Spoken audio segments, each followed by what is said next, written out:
lost one cannot hear you. She walks again the paths she forsook, wading through familiar darkness. Well met, my friend. Strange to see you beneath these noisy skies. I find I much prefer the quiet depths of the sea.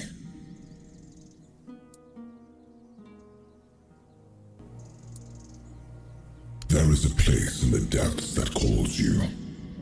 A domain both mine and not mine, lingering on the seabed for centuries.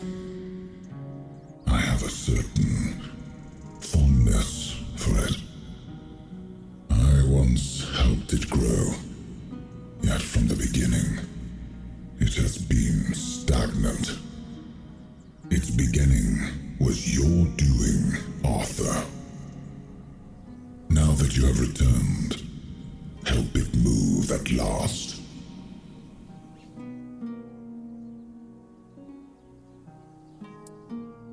It calls itself the Sanctuary of Sarras. That is a name you should remember, my friend. After all, you would not be here without it. Quite so. Though it would do you good to show some respect for your king. By descending into the coldest depths of the sea. How else?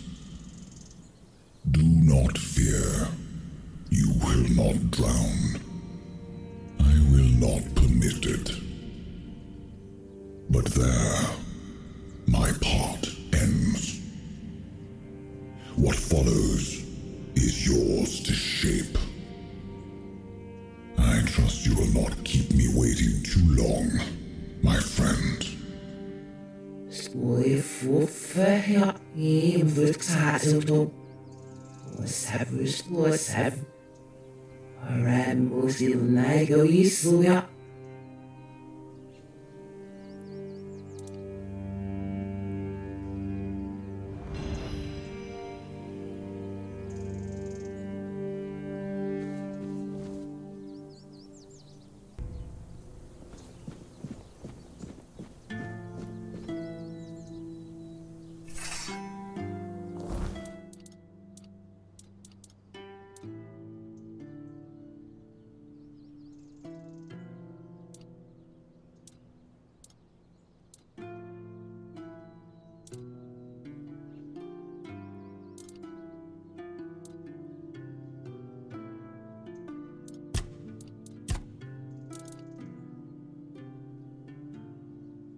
I must get in.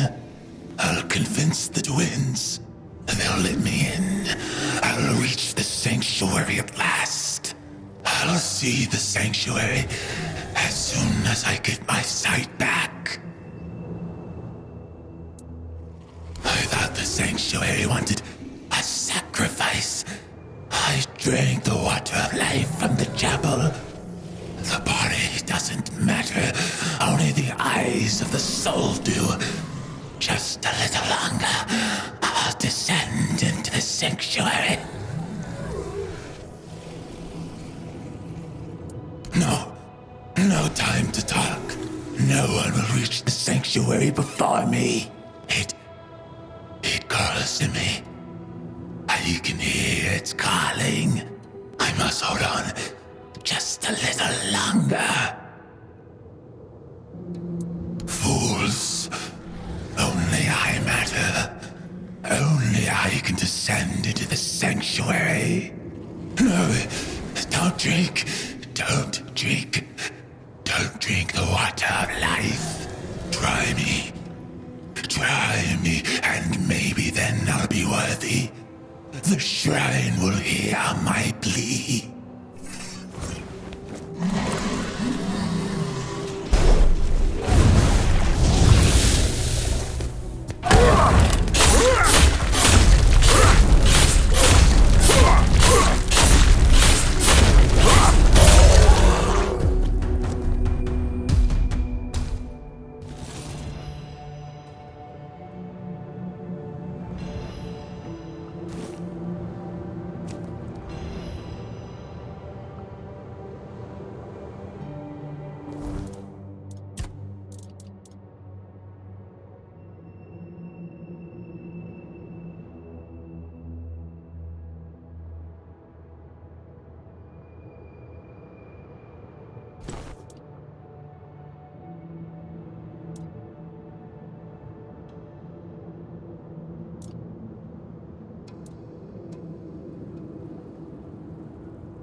The one unready for the descent.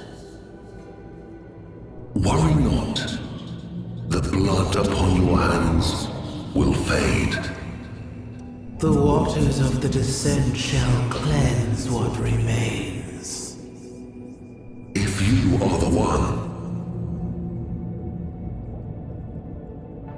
In the Age of Legends, as King Arthur waged his fateful war against the Four Dwellers, countless lesser tales unfolded in the shadows of that great struggle.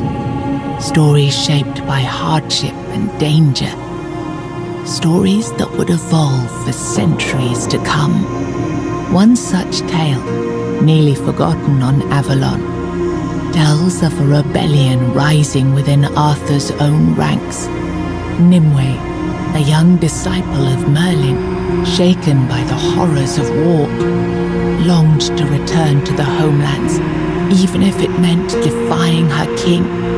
Led by her resolve, the rebels gathered several of Arthur's finest ships, including the proud flagship Sarras, and set their course for home, no matter the cost.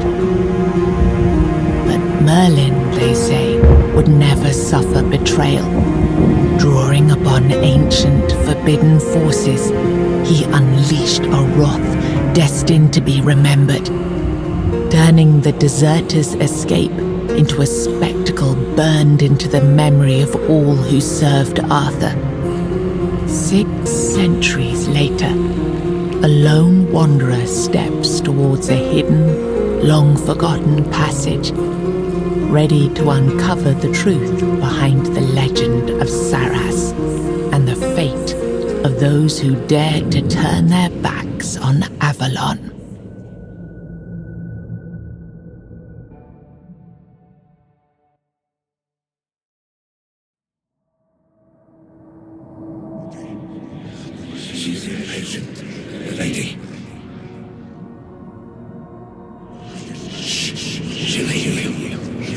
putting on the lady's name in vain.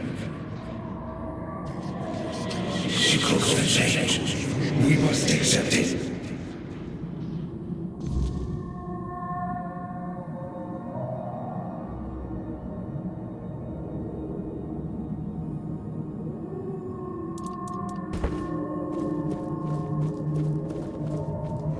The waves of knowledge are ever present. Nothing will change that. But change is inevitable.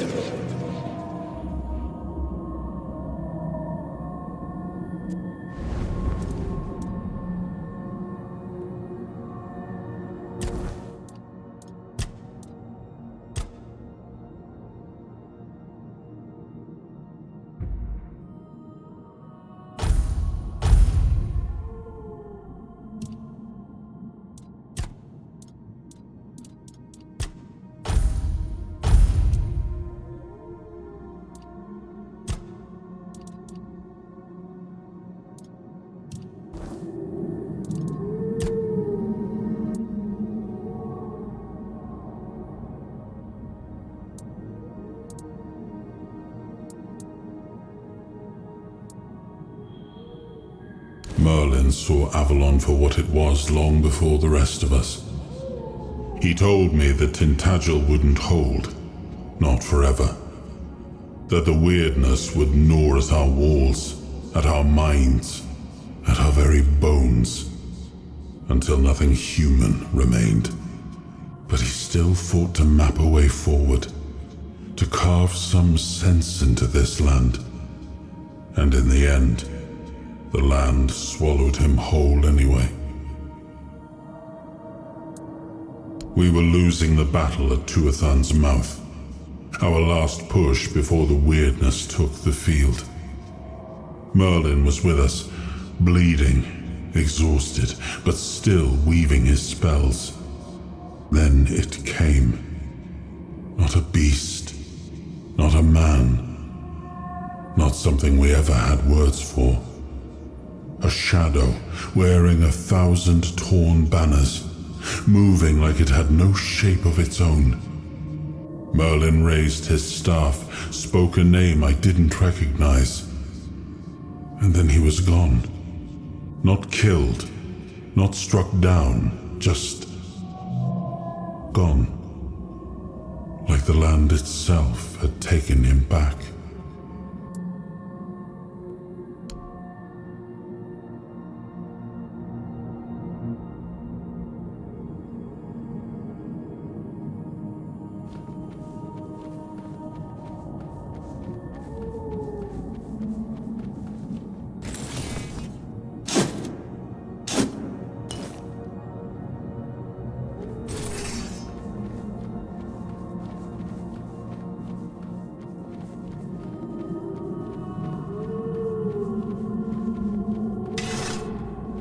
Forgive me. All these thoughts at once. I feel as though I'm drowning in the waves of knowledge. But you're here. You're here, just as it was foretold. The wave of change follows you, and soon it will spread across all of Sarras. He is here with you, isn't he? The song I heard was true. A song given to me by a messenger who has already met with you twice. This messenger, he came to me. Twice.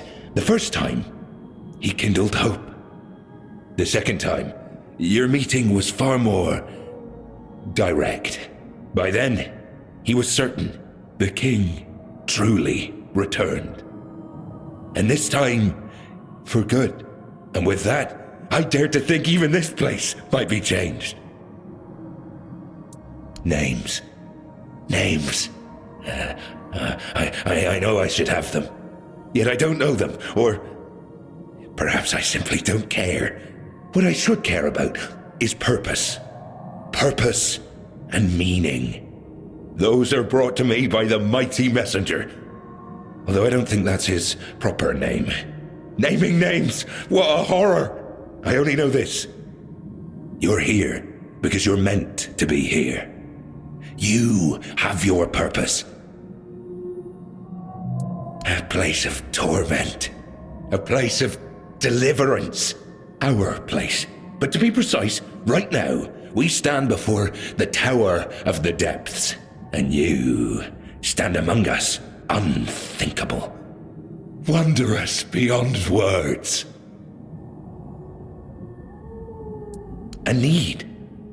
Everyone has something they need, don't they? I know well what yours is. The head of the Carnix, that once rested above on the upper floor. Now stolen by a wretched thief. Where was I heading? Anyway. Yes, thoughts. Whirling memories. Rise up, but wither at once. That is your need. Yes, do that. At once. Now, go. Deal with the thief. Bring back what was lost. And then we shall speak again. But wait. Where are you supposed to go? There's a cave nearby. I can hear the Carnix faintly calling from within. Someone wishes to keep me out. But they do not expect you. You won't face the same problem.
know that smell. The stench of a landlubber. Better turn back. This is no place to lose your way.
Well, look what crawled into this filthy hole with me.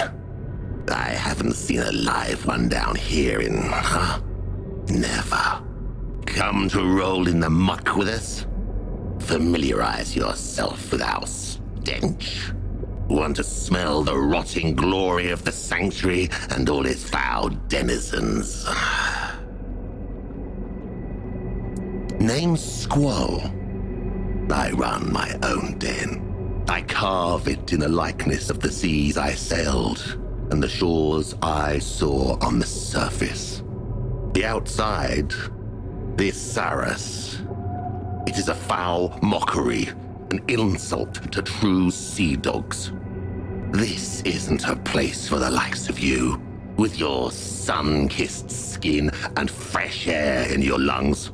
Piss off before you start growing barnacles on your back. It ain't a pleasant feeling.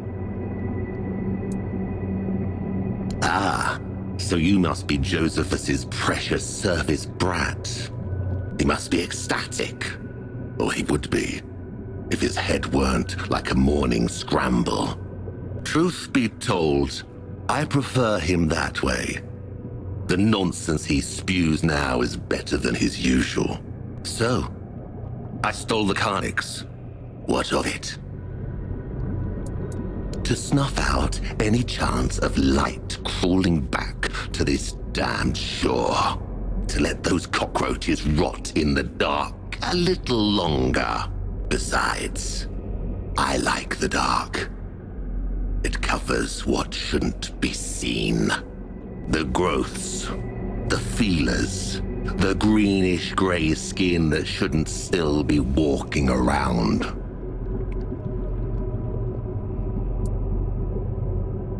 I stole the Carnix so Sarras could be true to itself. You've walked into a graveyard, surface brat, and graveyards deserve darkness. They deserve quiet. They deserve to be forgotten. You don't say.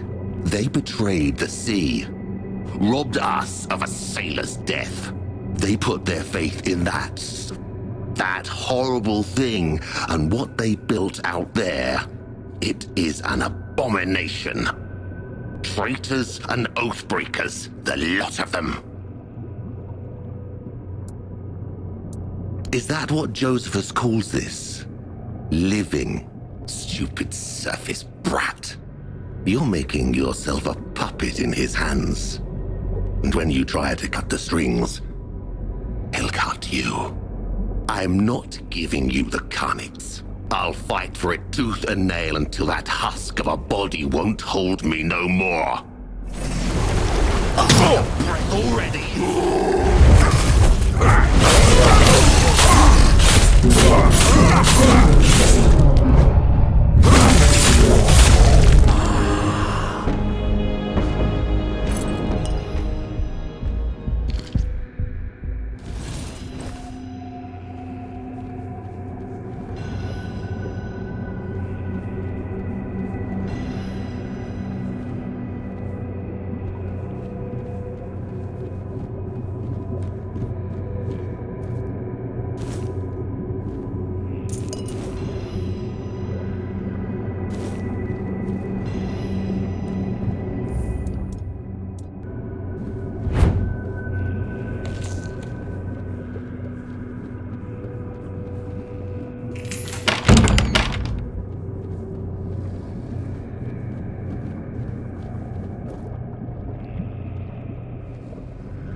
I mustn't.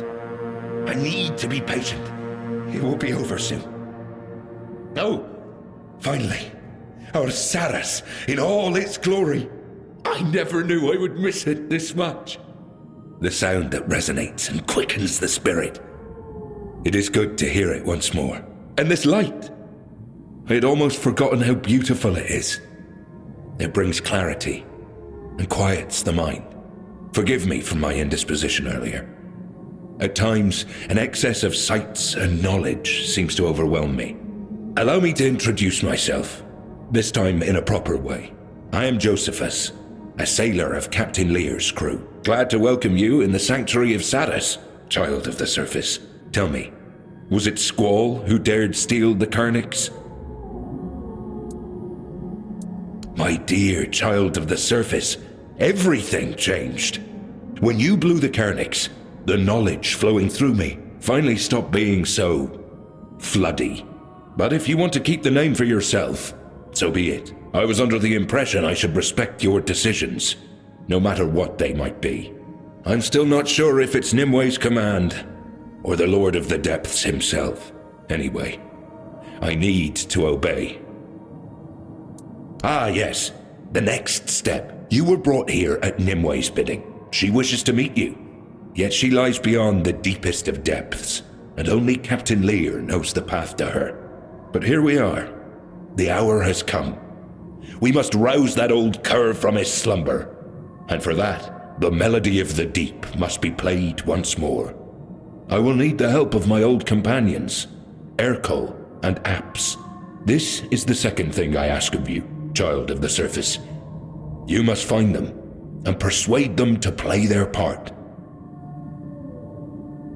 Each of them remains bound to what was appointed to them. Apps is the caretaker of the children of the one who gave us life. You will find him in the Ulcerate. And Ercol tends to the Lord of the Sea's knowledge in the archive. It's truly a sacred duty. He made sure that nobody would trouble him. Just be careful, child of the surface. It has been a long time since I last spoke with these two. Sarras is not a safe place, and their domains might have turned even more spiteful. Stay vigilant, though something tells me your presence here isn't mere coincidence. When you convince them, we'll meet at the chapter house, and consider yourself invited, of course. Trust me, you won't want to miss the moment we play the organ.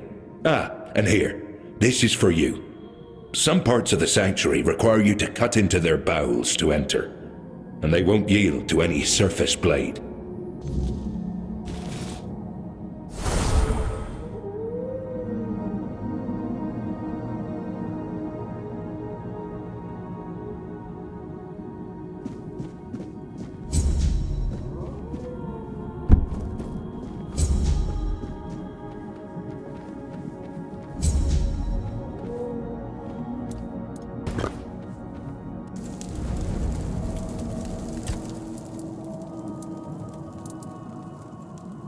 Astonished, and it's hard to find the right words. I would never have imagined that an underwater kingdom lay so close to Avalon shores. Let us study it carefully. I want to learn how it came to be, and why it called to us. I have a feeling this will be quite an intriguing journey.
Well.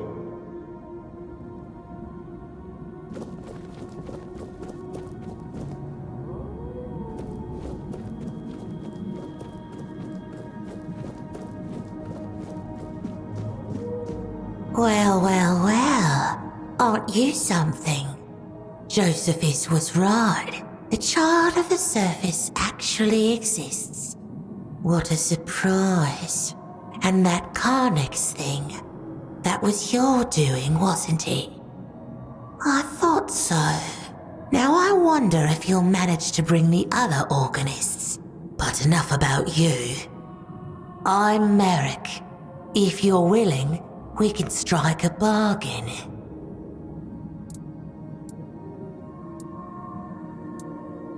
Not much to tell about that cutie.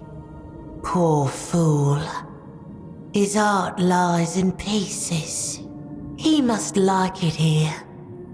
I think that he even liked it when Sarras fell into the shadows. That happens from time to time.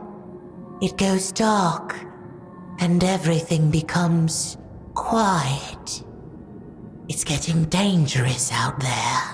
There are creatures that love to lurk in the shadows. The chapter house is usually closed by then. Only Josephus can leave. That's usually when he plays the Carnix. But this time it was stolen. And Josephus started acting weird. But then you brought the Carnix. And with it, you brought a bit of light back into our lives. How sweet of you.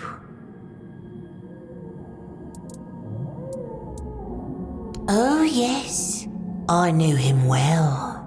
Long ago, at the very beginning, he would visit the chapter house from time to time.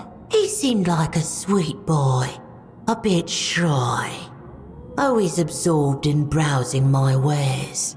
That cave of his, he truly tried to carve a place for himself there. But I think he carried a great deal of grief inside him. A longing for things that could never be. I never thought it would drive him to such madness. Apps and Urkol. Those two are not quite the charmers Josephus is. One adores violence, the other hoards words. Knowledge. What's the use of it when we're trapped in a place like this anyway? Papa would like us to have us near him, no doubt.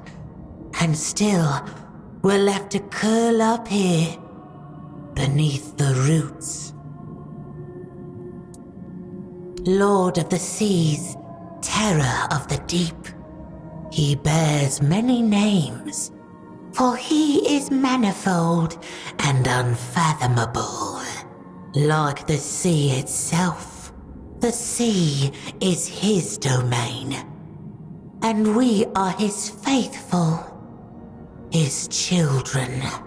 Some believe we should find a way to let the sea into Sarras, to become one with the rest of our father's house, the infinite waters. He's a feisty one. He has to be to perform his duties. He tends to our Lord's children, raises them, tames them, and tries not to be eaten in the process. The children are always hungry, you know. Be careful when entering his domain, the ulcerate. You might end up as a meal yourself. He isn't human anymore. I doubt he ever truly was. His mind is entirely devoted to the will of the Lord and his knowledge. Try not to disturb him while he's working. And for the love of the sea, never, ever bring disorder into his dominion. It could harm Sarras as we know it. I'm sure you'll...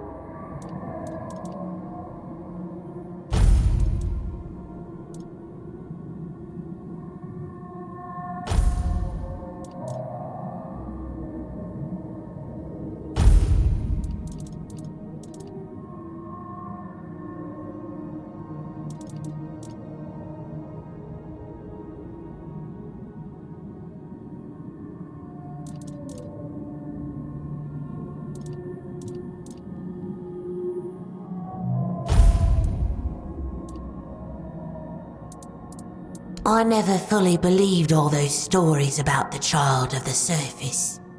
Why would anyone ever come down here from up there? And Josephus tends to tangle facts.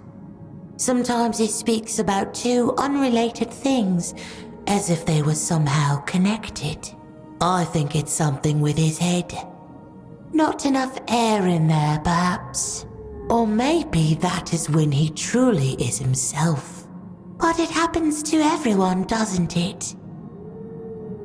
Leaving already? I'll miss you, sweetie.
Taplander, you have seized the Guardian's power. My gate now stands open before you.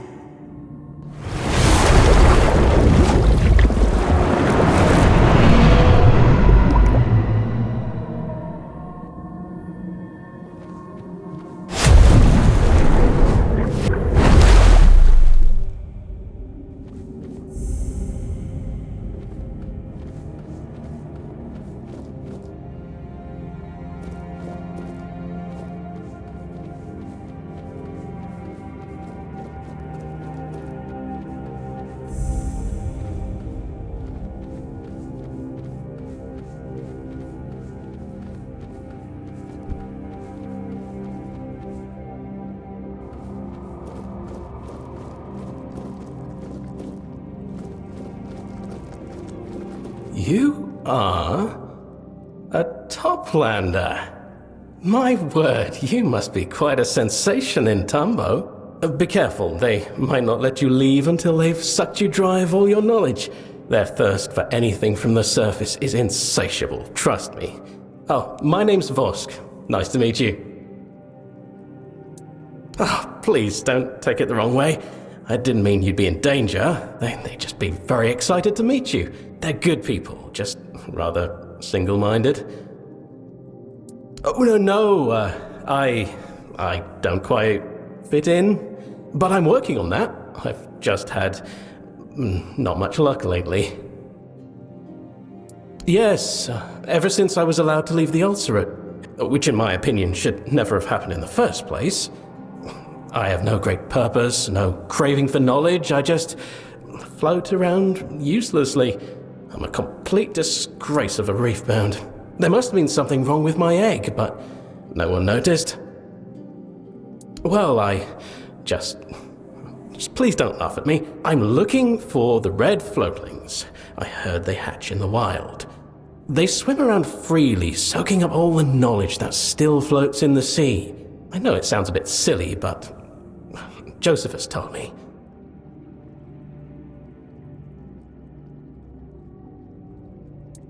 We can be a bit chaotic, that's true, but he sailed with the first crew. He's very old. I trust he probably knows what he's talking about. Really? Oh, that'd be amazing, thank you. I'll stay here then. You can search elsewhere, and I won't miss them if they come by here.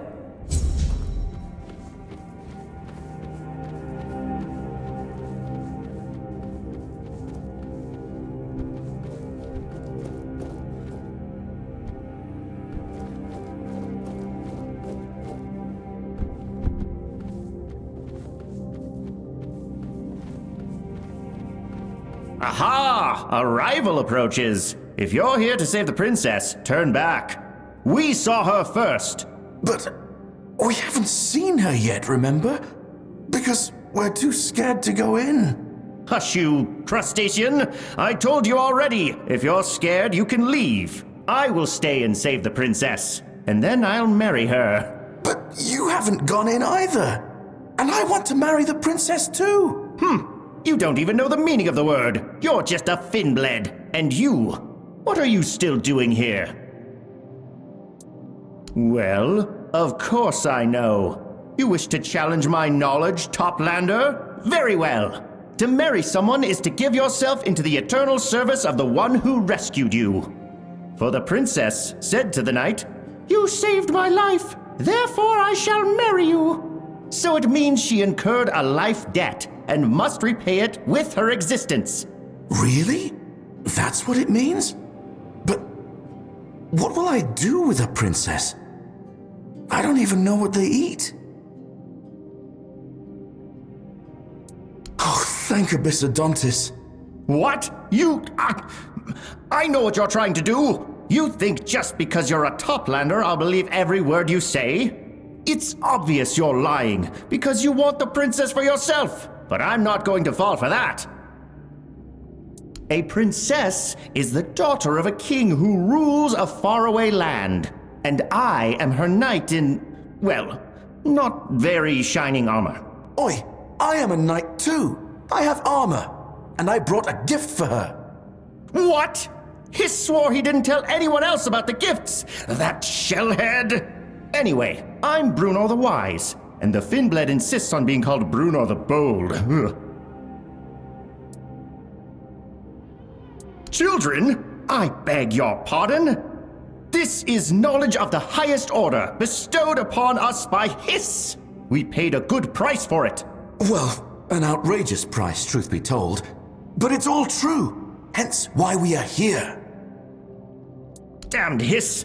Yes, it turns out we both brought gifts. Hiss said it was customary, but I'm not saying anything else. Oh no, certainly not in front of the Finbled. What all princesses do, of course. She's being held captive in a cave. A tower. A tower that's in a cave, and she's waiting for a valiant knight to rescue her. If you go inside and listen, you can hear her calling for help. And it's very, very creepy. I wouldn't say what she's doing is calling for help. More like wailing. She sounds terrified. In pain. Like a shoal of floatlings torn apart by the scion of the depths. Oh, really? Well, why not? You can forge a path for me. Weaken the enemies a bit. But I doubt the princess would want to be rescued by the likes of you. Or who knows, maybe I'll rescue her from you. We'll see how it goes.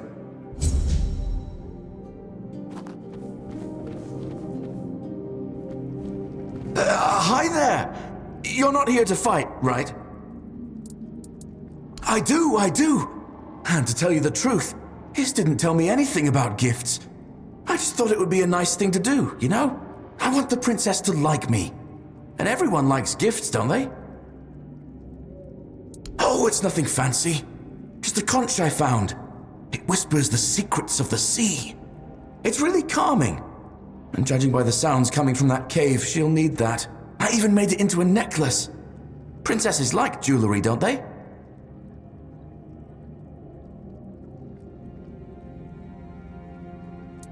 Really? Oh no, I didn't know that. And I don't have any of those things. What am I supposed to do now? But I have armor and everything. What else does a knight need? A king? But we don't have any kings here in Sarras.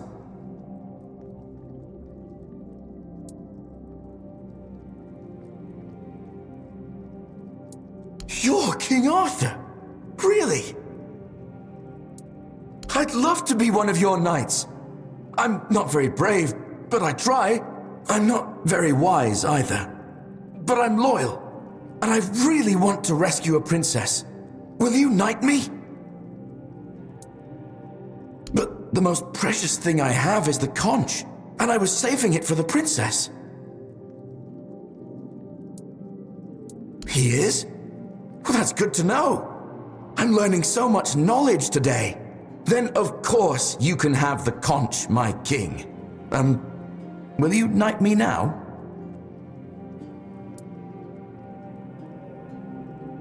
I, Bruno the Bold, I already forgot the rest. But I swear to all of it, whatever it was. Thank you, your majesticness. I swear I won't let you down.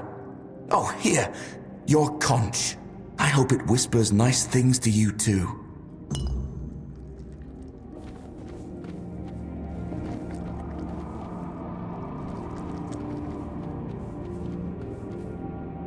Greetings, traveler of the surface.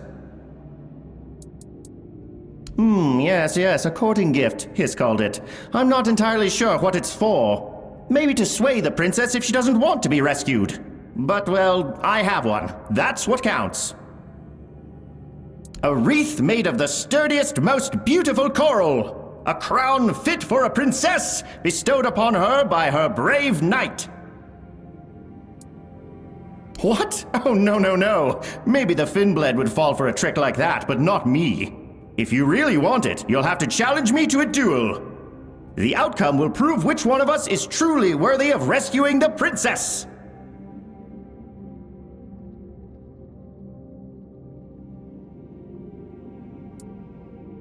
I accept. Let this duel decide our worthiness.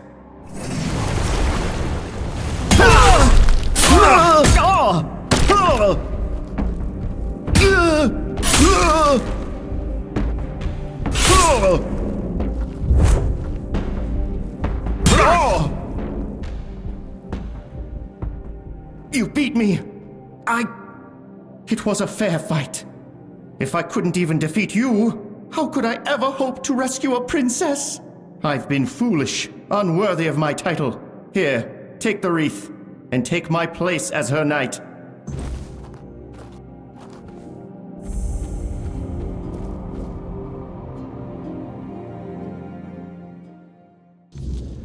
He's still down there.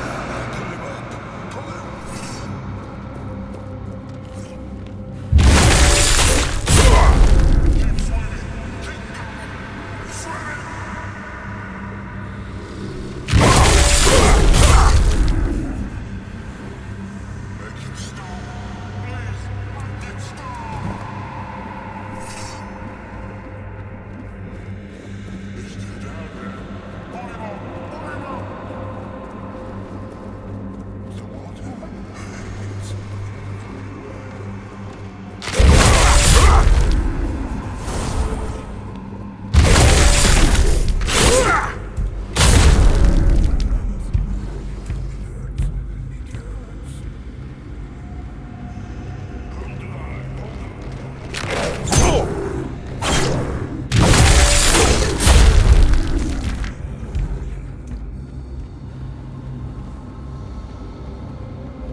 It's gone quiet. So strange. I feel lighter somehow. But where's the princess? Did you rescue her? Or is she dead?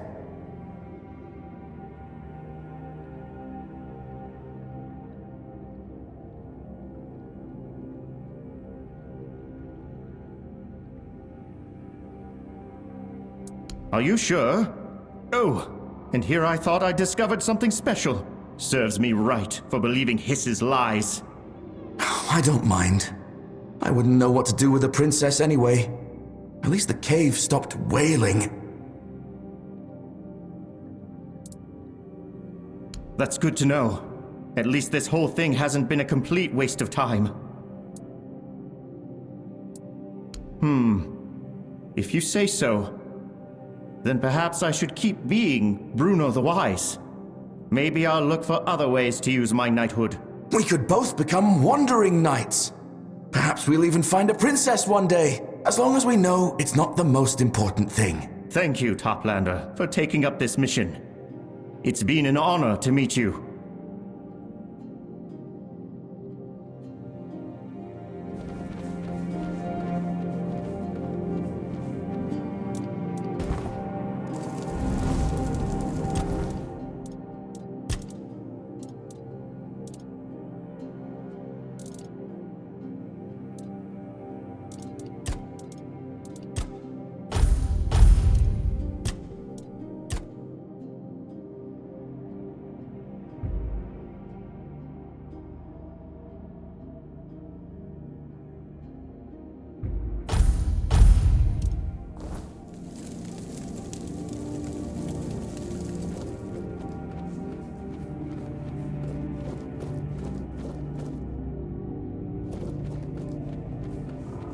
What's the worst thing about being a giant mouth everyone wants to walk through? Everyone's so damn servile and polite. Insult me for a change. Then I'll open up.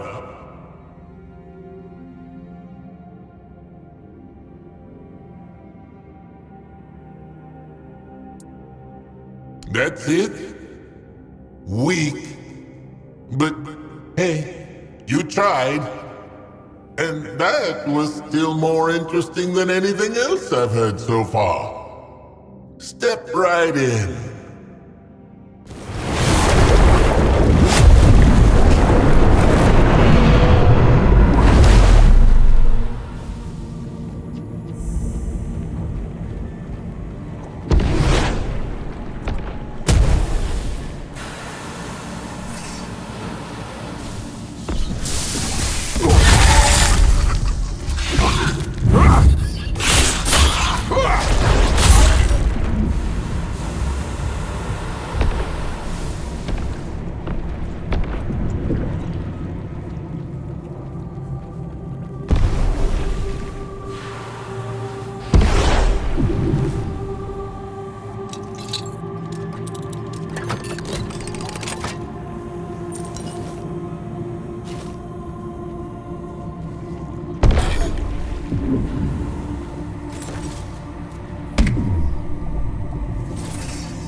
You're a curious piece of meat, aren't you?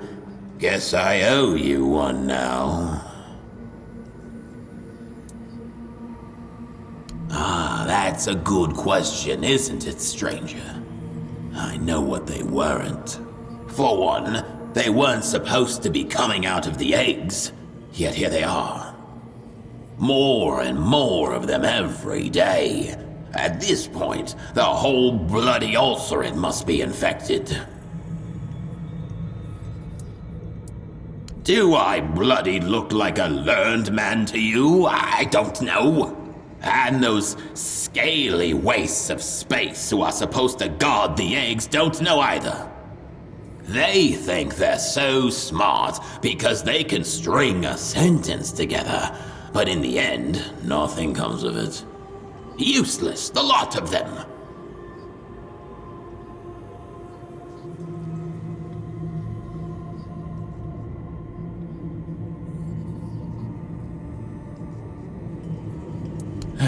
Because they're dumb as rocks, driven by nothing but instinct.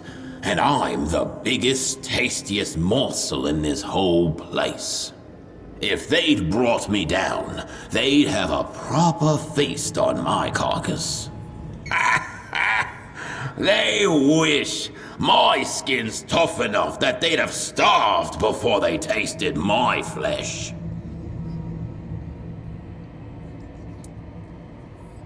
Am I now? I'll need to have a word with Josephus then. Find out where he got the idea that he can order me around. Though I suppose it must be the same place he got the idea to wake up Leah. The endless pit of stupidity and self-importance where his brain should be.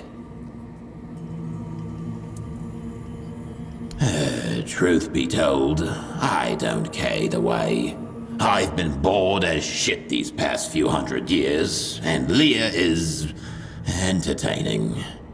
And by that, I mean stark raving mad. We always got along, Leah and I. We understood each other. But that was before Nimue had to put him down, for his own good and for everyone else's. And you think my one measly life is worth more than those of the Lord's children? That's flattering, but untrue. I don't know what Leah will do when he wakes up. No one does. Least of all him. I'll need all my focus to keep the ulcerate safe, and I cannot do that if enemies threaten us both from within and without. So, here's my deal. You find out what's happening here, help me fix it, and I'll play your song. Start with the dormitory and the refectory, then go as deep as you need to until this blight is eradicated. Good. You do that, and then may the Lord have mercy on all of us.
What is it now? May the...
Toplander, Abyssodontist himself must have sent you to me.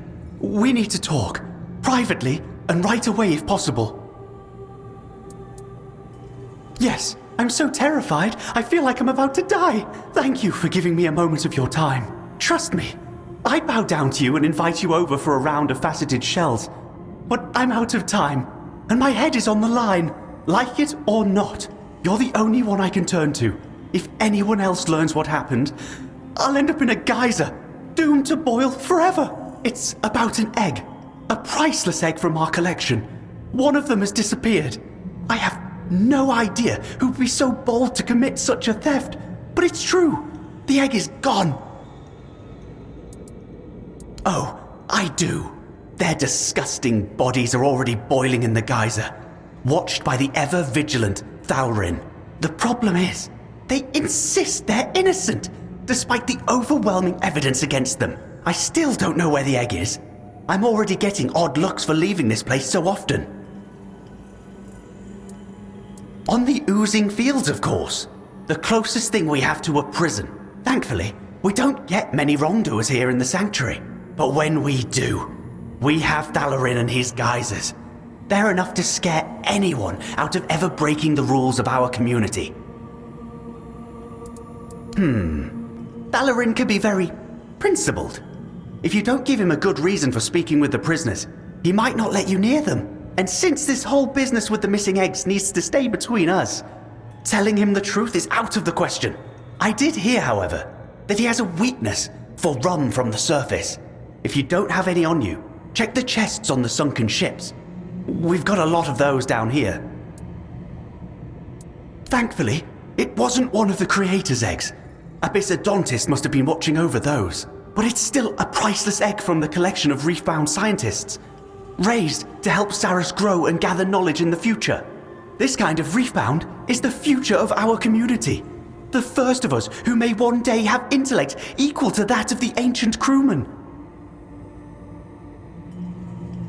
The slime of the Scourge of the Seas.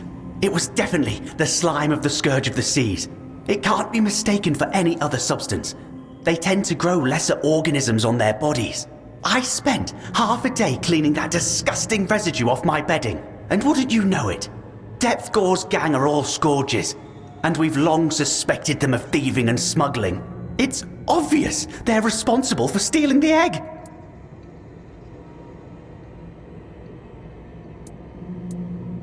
Come back with the egg, my dear. Come back with the egg. And don't forget that my life is in your hands. Hurry, please. Take this key. It's your fastest way out. I'm counting on you.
What is it now? Spit it out.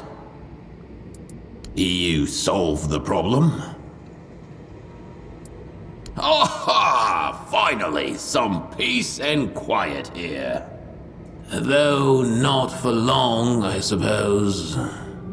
Now tell me, what had the gall to corrupt my ulcerate?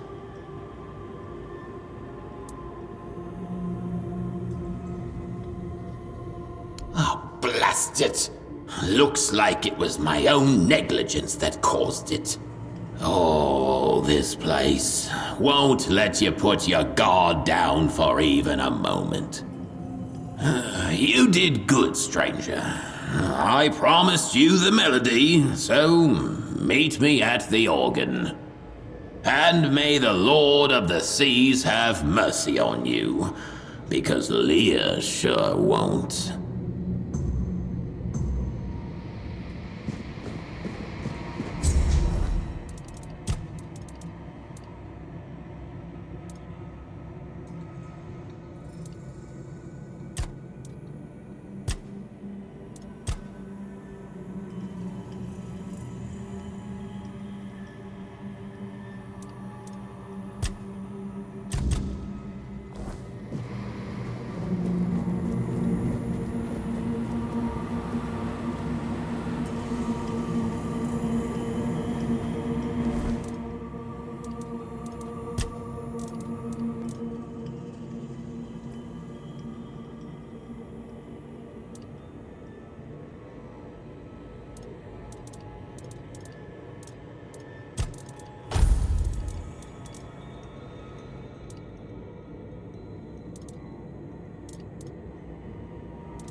for the dead man's chest and a bottle of rum. You know what you must give me if you want to crawl past. What? You roam a drowned land full of chests of liquid gold, and you haven't got a single bottle on you? You probably drank it all yourself. I won't let you pass until you share.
Not a... Now that's a worthy drink. Crawl on through, and don't forget to drink one for my health.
Beautiful, isn't it?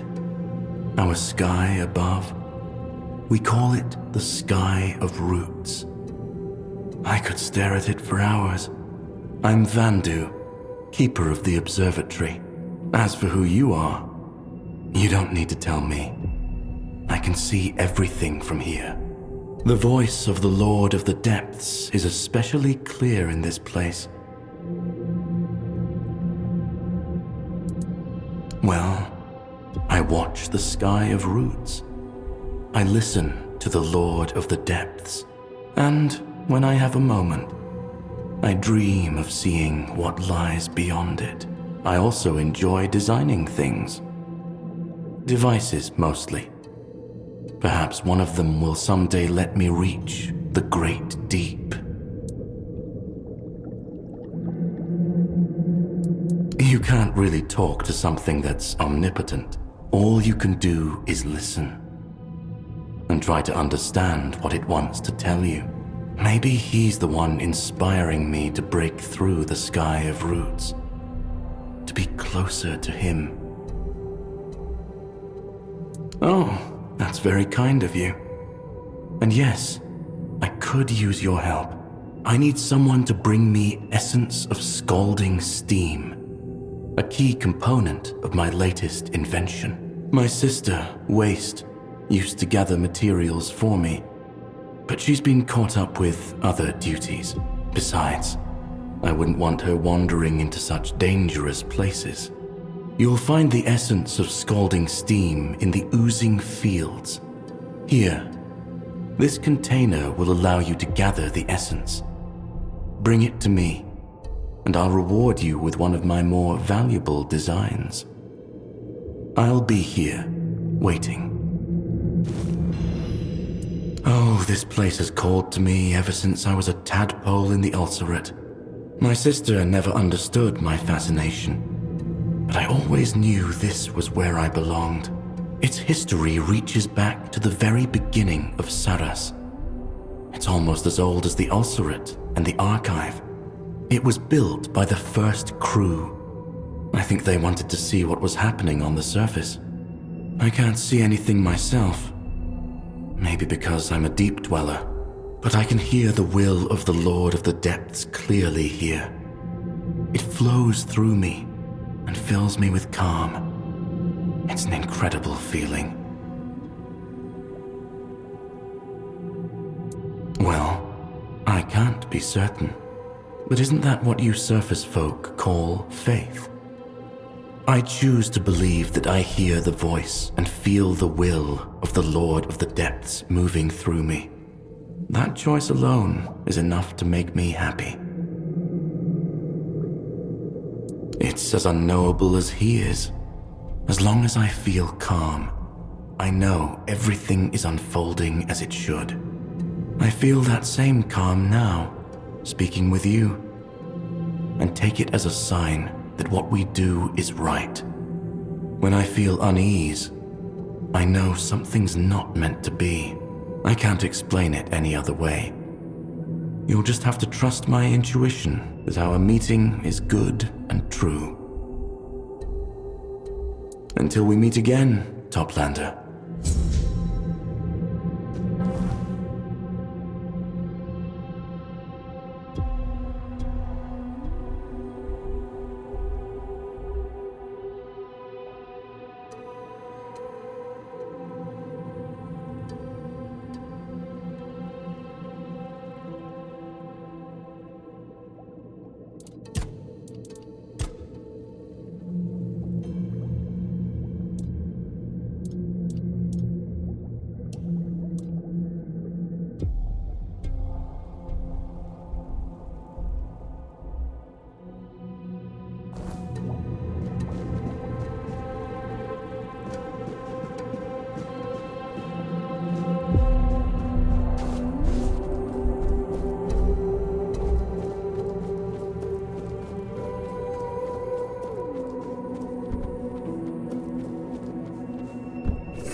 Greetings, Toplander. Was it strong currents or a strong will that brought you down from above the roots? I'm Waste, formerly Sarras's most efficient treasure hunter, now a merchant of its spoils.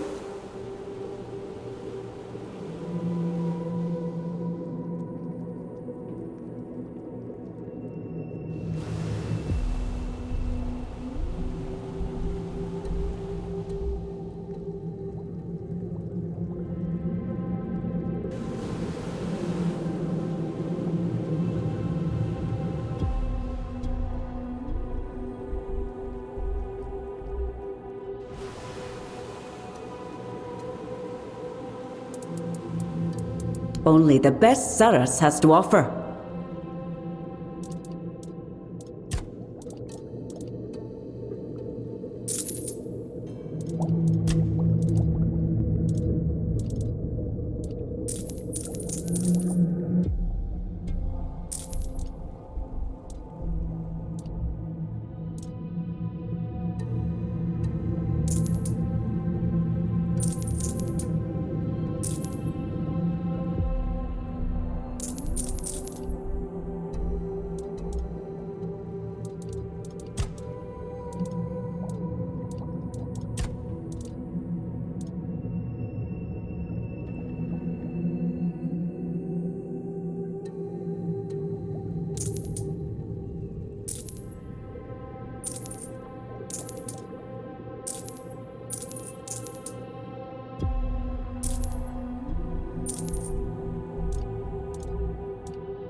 Oh, is he all right?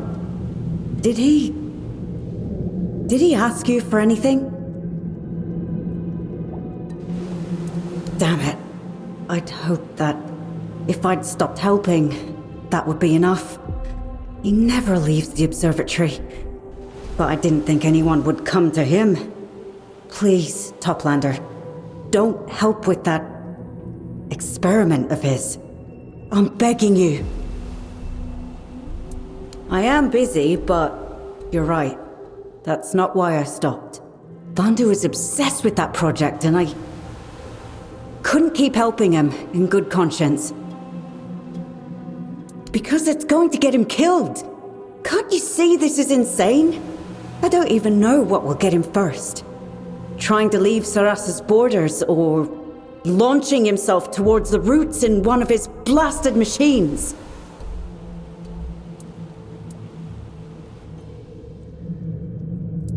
He didn't even tell you! Well, now you know. I hope this helps you make the right choice, and not help him continue this madness.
Sad. You bring change. Sarras is sinking into sorrow, and I'm sinking with it. Comfort me.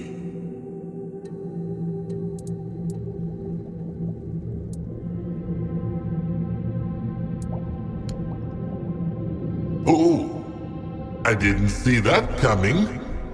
Not that I actually felt anything, but nobody's ever hugged me before.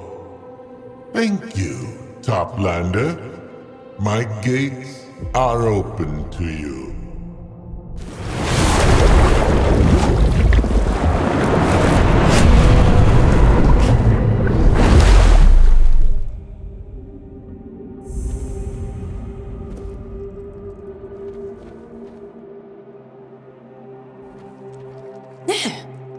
For a moment I thought Morgan had bewitched my eyes. But no, they weren't deceiving me. You're here, and you're not one of us. I'm so glad to meet you. I'm Naughtalim, the local fillet knife master. Oh, yes, my child. We all know. Do you really think news in an underwater kingdom travels by sound, like it does on the surface? That would be terribly inefficient. Your arrival sent a wave through the depths, heard by anyone willing to listen. And most of them are afraid of you, my child. But now that I see with my own eyes, I find nothing evil about you. I'm very good at reading the intentions of deep dwellers, but you're the first Toplander I've ever met. So I can only hope I'm not wrong. By the way, if you ever find yourself needing to reach the Ulcerate, you'd better not. It's a dangerous place, even for deep dwellers, let alone Toplanders. My dear, mark my words.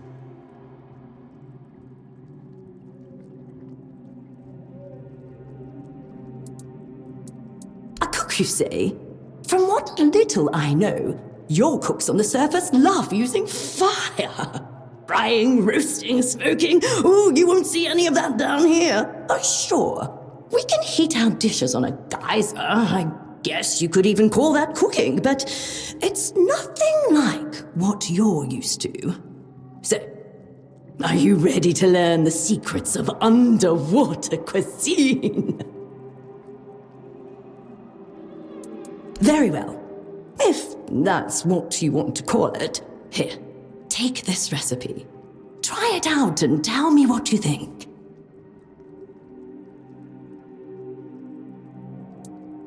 I can tell you everything about this place. My kitchen is the most fascinating spot in the whole realm. Have you seen the carcass of the great serpent yet? Not long ago, they were the source of endless feasts. You need to understand, my child, that nothing goes to waste here. We live in perfect harmony. And that's why, when an underwater creature finds the water too heavy to bear, it gives up its body for the benefit of the rest. And that's how we have a nearly endless supply of food.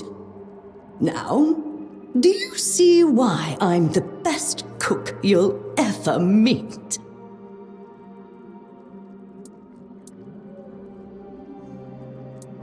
Of course we do. Why are you so surprised? What's the point of wasting good meat if the soul has already left the body? From your tone, I take it you treat your dead differently. But is it really so strange? Every place has its own customs.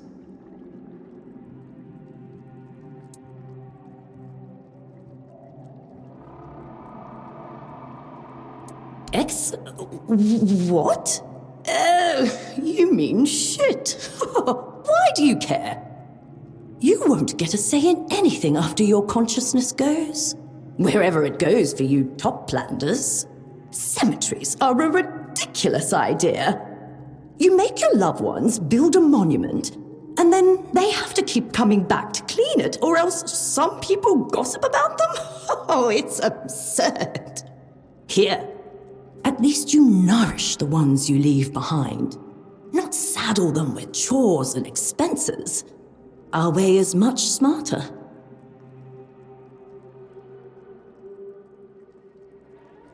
Of course!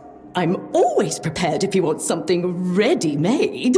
A toplander buying from me? My friends will never believe this.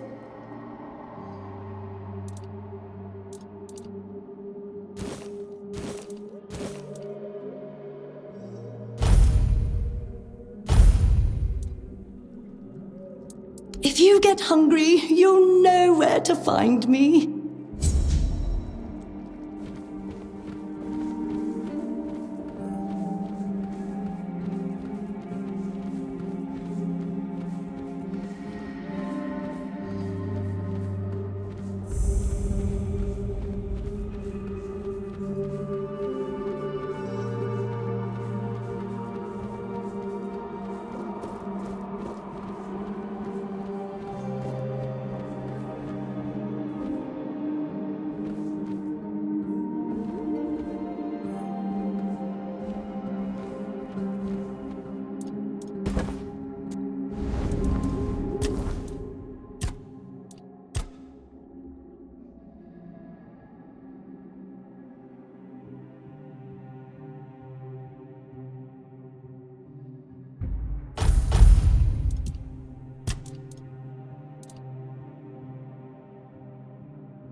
You're a toplander. That's amazing. What are you doing all the way down here?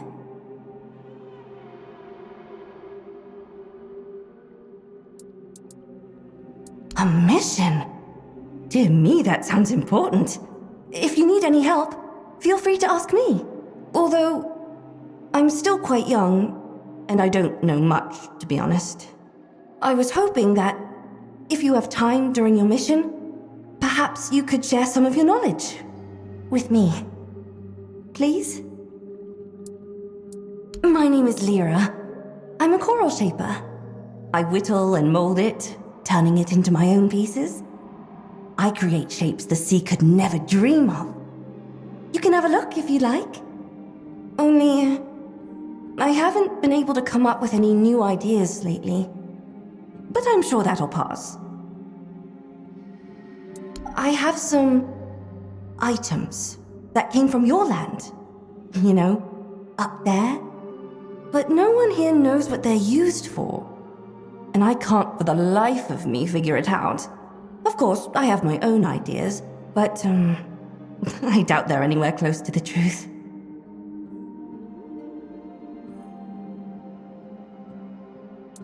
Oh, that's wonderful! Thank you! Let's start with this one.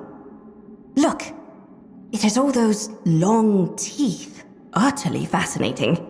The teeth are sharp, but not sharp enough to cause a serious wound.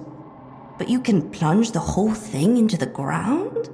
So I figured it must be for keeping toplanders tethered to the land.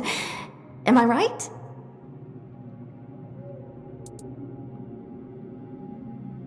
Your hair?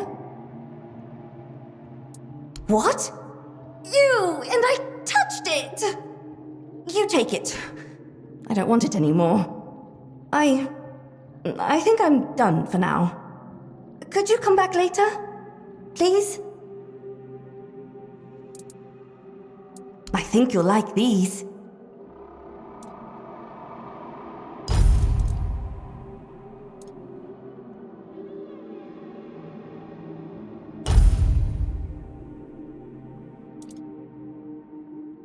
Take care out there.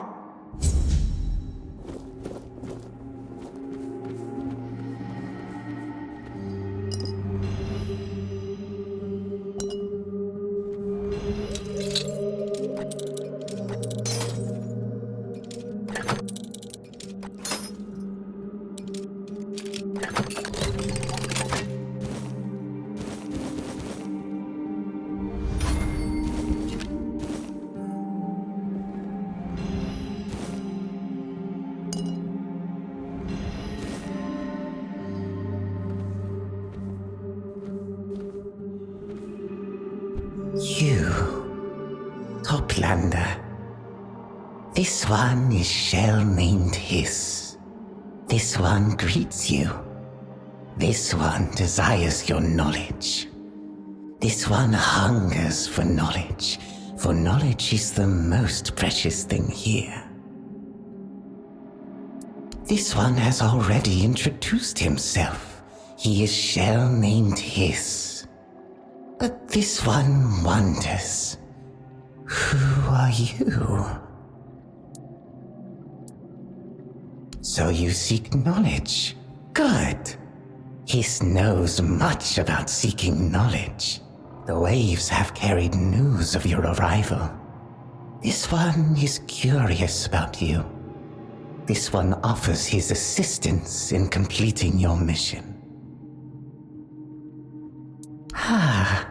So the Toplander is also a helper. This one is pleased to hear it. This one cannot leave his post, for the tide of knowledge might pass him by. But this one also has an obligation to a friend, whom he cannot visit. Will the Toplander keep his word? Will you help this one and this one's friend? The Toplander will feed this one's friend. The friend likes seaweed. The friend hides in a cave. This one will give the Toplander a key to enter. In return for that help, the friend will repay you with knowledge no Toplander has yet held, nor ever will. This one asks that no one learn of the friend's existence or location. The beings here do not understand how important the friend is, or they understand all too well, and would harm him for it. This one politely asks the Toplander for discretion. It is a matter of life and death. This one is always willing to help, in exchange for knowledge.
Toplander, thank you for coming to me. Have you seen my sister, Sindril? She's very beautiful. Looks a lot like me. We hatched from the same egg. I miss her so much. This is the second tide since she's been gone. I've asked everyone. I've searched as far as half a day's distance from our home. I don't dare go any further. It's too dangerous. We're both still so young, and I can't risk not being here if she comes back. No one knows anything. But I'm sure that cursed Hiss had his disgusting claws in this. Who else could have taken her? Everyone knows Sindril and I are inseparable. Hiss has his ways. Maybe he put something in our food so we'd fall asleep, then took Sindril. There was one time we had some seaweed that tasted off. Sindril just waved it away. She hadn't had any luck hunting that day, and she didn't want us to go to sleep with empty stomachs. I slept for so long after that. And when I woke, Sindril was gone. Trust me, Toplander. Hiss is the only one of us devious enough to do something like this. I'm sure it was him.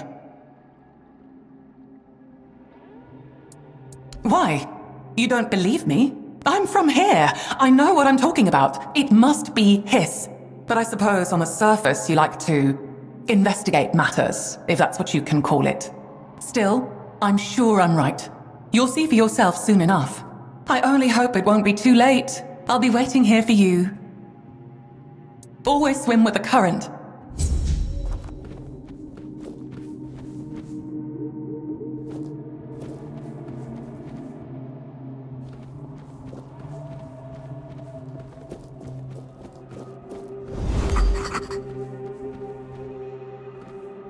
Trinkets, baubles, treasures from the endless dark. Secrets bought, secrets sold, knowledge for knowledge. Come, Toplander, let me look, let me marvel. A merchant, a collector, a seeker of knowledge. Oh, but no more, no more. I've lost my treasure. I am bereft, adrift. I miss it dearly. Nothing brings me joy. Pearl that hums a beautiful melody. It flows like water, soothes my mind, makes my insides sweetly tremble. But the Morgans stole it. They laughed as they took it, and they won't give it back.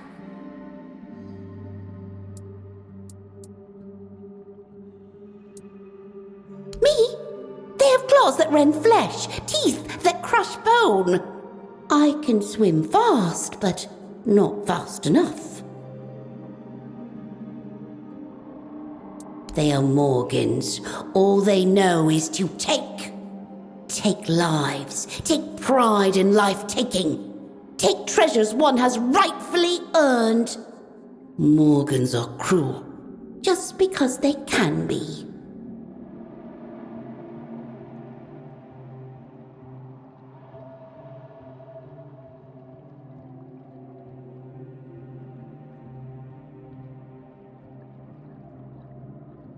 Could you? You could? Yes! The sisters like Toplanders. A little too much, perhaps. But they are curious, often bored. They may listen, or be taken by surprise. That's right. Bring me the pearl, and you will be rewarded. I keep the sea's secrets, but some I sell.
Oh, tell me! Tell me! Don't let the current snatch you!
Halt!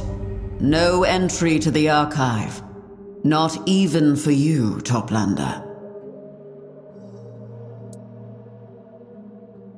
That is true. Sir Urkol guards the knowledge within the archive. But I am the one who guards Sir Urkol's peace.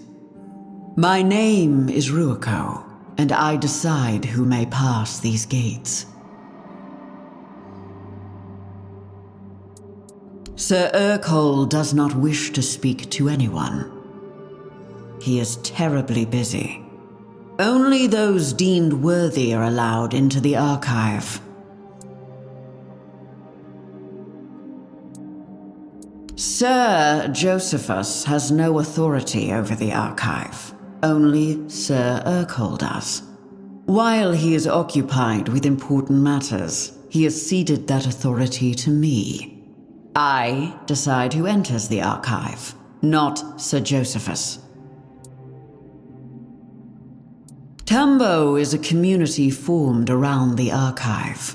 Its people are united in the pursuit of knowledge and improving themselves worthy of its greatest source.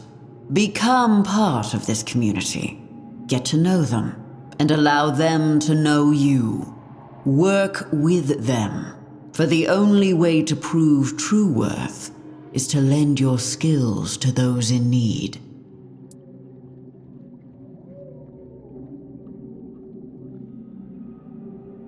I do not doubt it.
The Toplander has found this one. This one is listening. This one might know what became of Sindril, but why should this one share his knowledge? This one is not interested in that kind of knowledge. However, this one has learned that Toplanders use intimidation. This, too, is knowledge. Very well. This one will mark on your map where Sindril is hiding. This one now asks you to leave. He does not wish to continue conversing with you. This one has knowledge, and he enjoys gaining more.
My, would you look at that, sisters?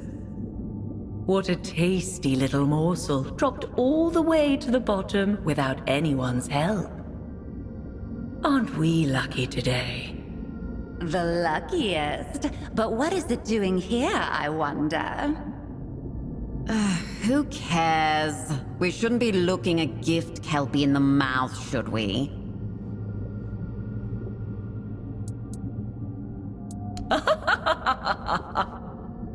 My, who would have thought Balls had it in her?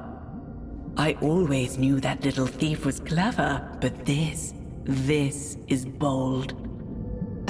Almost a shame she was born, well, a shrimp. She might have made a fine hunter.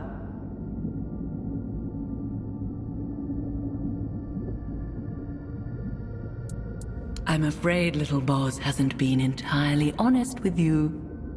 Yes, she sent you for the pearl, but we're not the thieves here. She is. Boz used the pearl to steal the last song of our dying sister as she gave herself to the sea. She had no right. What's left of our sister belongs to us and to the waves.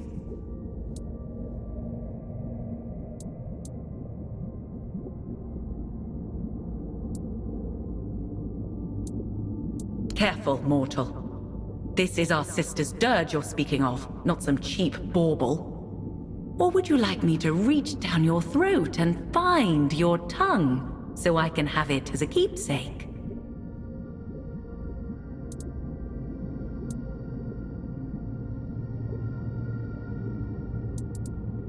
Well, there is something you could do for us, and then I might consider giving you the pearl. One of the scions of the depths has made himself at home in a cave within our domain. He's alone from what we know. Only comes out now and then, picking off our weakest and dragging them away. We would have dealt with him ourselves, but he's been strangely elusive, as if the darkness itself hides him from us. Worse still, he sealed the entrance with some powerful spell. They claim to be the children of the Terror itself. Perhaps they are, I don't know. You'll rarely see them stoop to speak with, well, anyone. They're brutes who fancy themselves the deadliest predators in the sea. Let them think what they will. It causes a strange kind of paralysis. I've never felt anything like it. My whole body went taut, trembling, frozen. I couldn't move. And then my heart, it thundered in my ears so loudly I could hear nothing else. Fear? That's absurd. Mortals feel fear. They do. It makes them taste sour. Sour? Oh, to me it's more bitter. If you say so. I think it makes them taste more like the sea. And you people call us monsters. Well, sisters, it seems we'll have a feast today.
Toplander!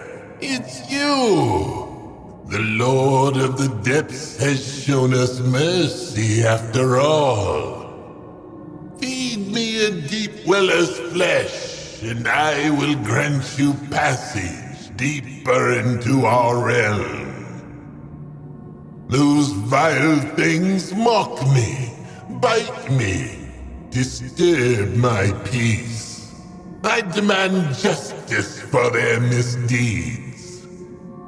I have waited for this for so long.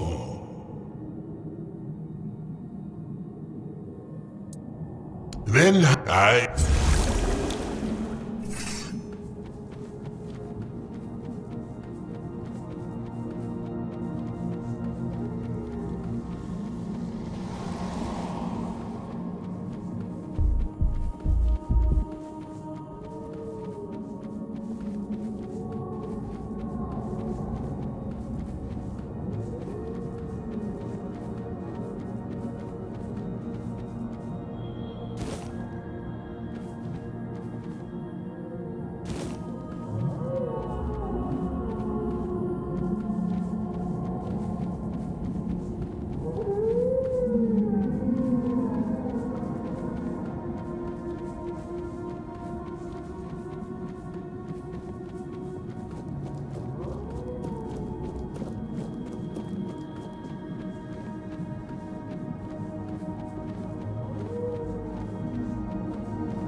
So, this is extraordinary.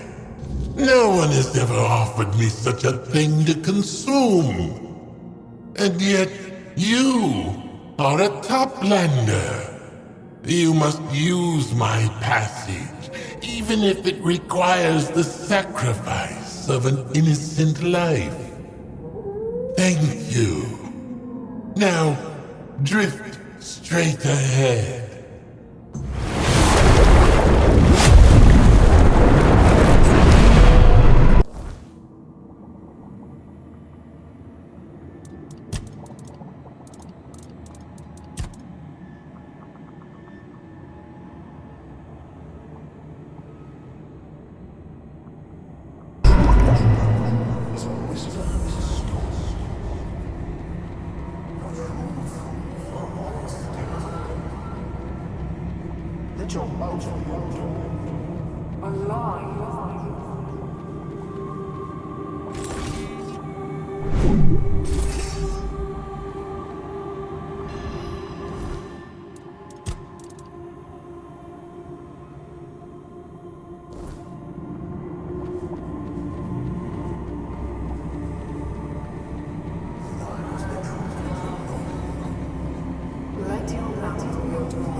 child of the surface. You bring knowledge that none other possesses.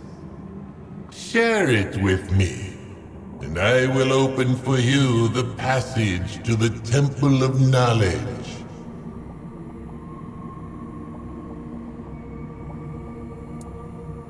Now we're talking.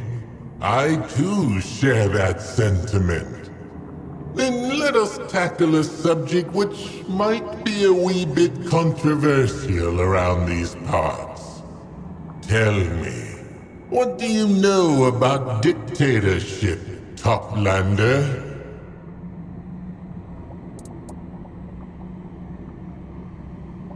That's one way to look at it. But what if your dictator is, quite literally, the very heart of your realm? Changes your perspective, doesn't it? It doesn't mean everyone has to like it. It's simply how things work here.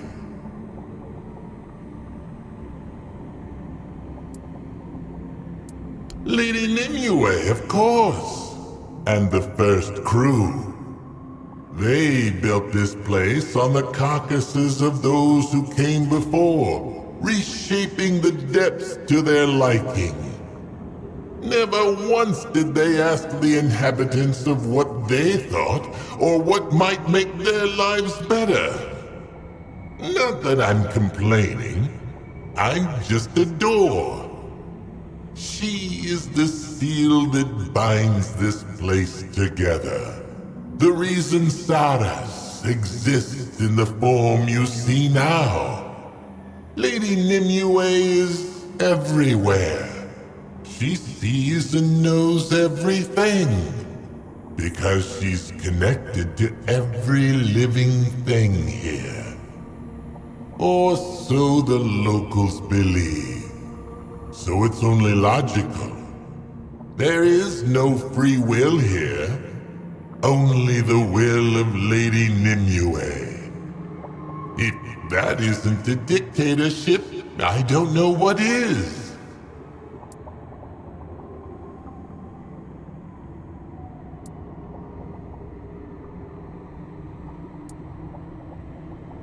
Perhaps I'm not. Or perhaps I'm merely obscuring my intentions, goading you to say things that would insult all the good denizens of this kingdom.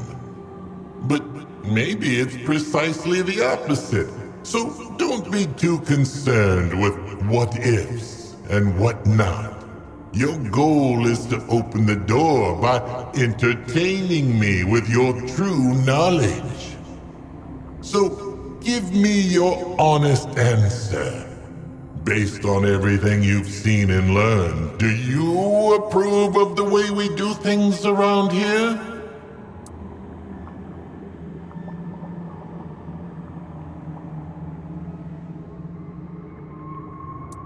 She doesn't? One could argue that she understood a kingdom has to enforce certain shared ideals before attaining true freedom. The Toplanders taught her this lesson well. You yourself seem to be the exact type who usually exercises their freedom through violence. Liberty for me, not for thee. You're quick to cast judgment, but I wonder if you see an alternative to our system. What can be done, apart from being a docile part of our ruler? I can't see any alternative.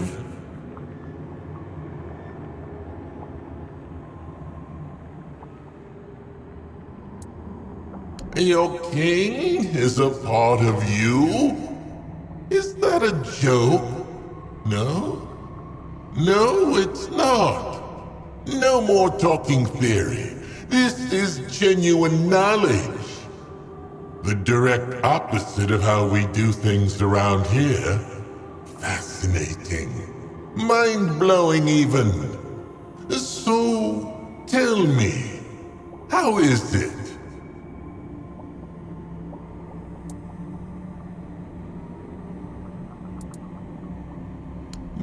interesting. But at the same time, not really. You make it sound like a 20-year marriage. I suppose at the end of the day, each of us has to look at ourselves as just one part of a greater whole. In any case, thank you for sharing your perspective. I have gained knowledge about you, and that is the truest gift you could have given me. A door into another world. And on that note, you may use me now.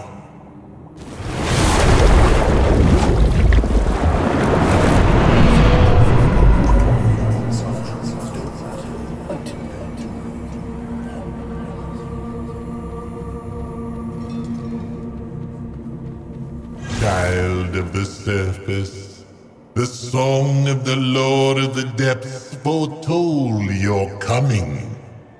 Heal me, and the gates to Sarras shall open before you.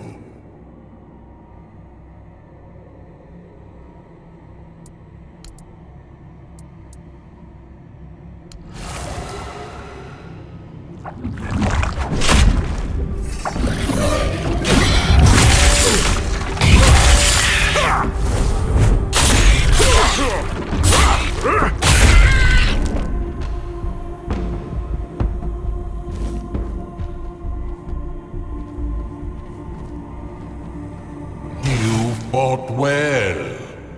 Those were the creatures who drained me.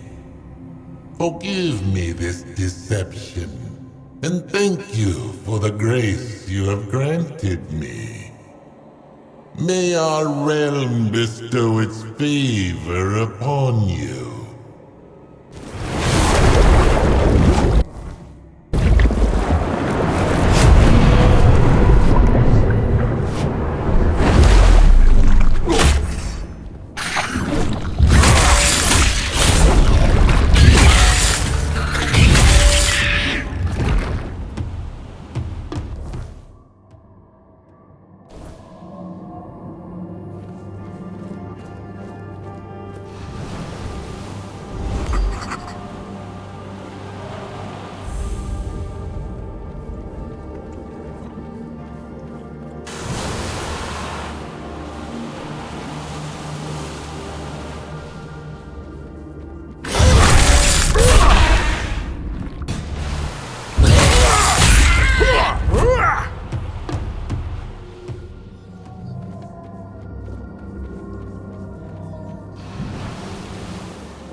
Oh, you startled me.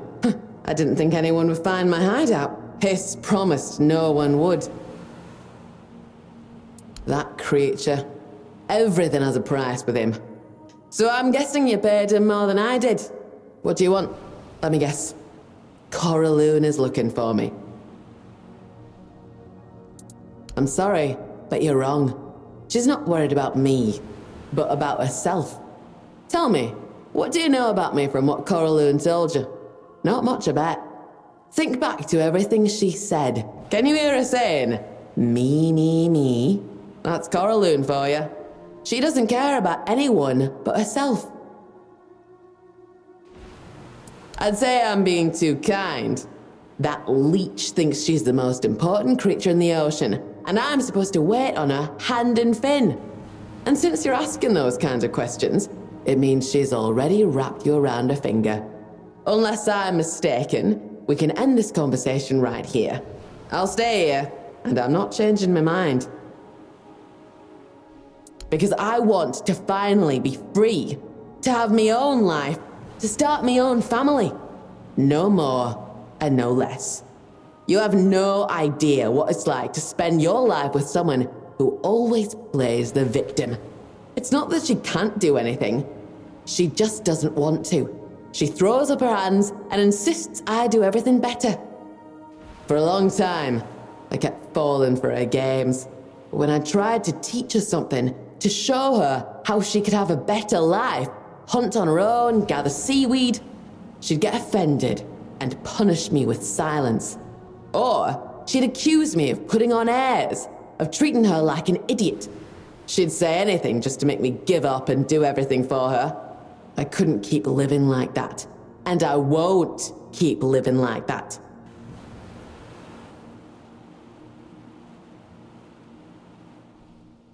You could do that, of course. But you could also lie to her. Tell her you found my body, and that I had this letter with me. You can read it if you want, I don't care. I just want to be left alone. As for the reward, I don't know what she promised you, but don't expect riches. We never had much, and I took most of our valuables with me. She'll manage, she always does. She'll beg for what she needs to survive. I can share the rest of what I have with you. You just need to make Coraloon stop searching for me.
as gloomy here as in the Lord of the Depths' own backside. Amuse me. Give me your best knock-knock joke. Who's there? Armageddon who? Not bad. Not amazing. Try again. Spell who? A decent try, yet I find myself unmoved. One more try. Boo-hoo! Yeah, sorry, heard that one before. Have another go. A god who? Nice try. Give me another. This again? A god who? Yeah, I know. We call him the Lord of the Depths around here. So, what's the problem?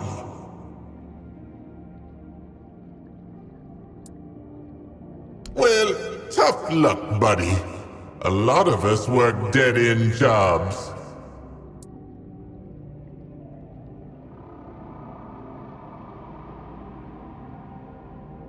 I'm listening.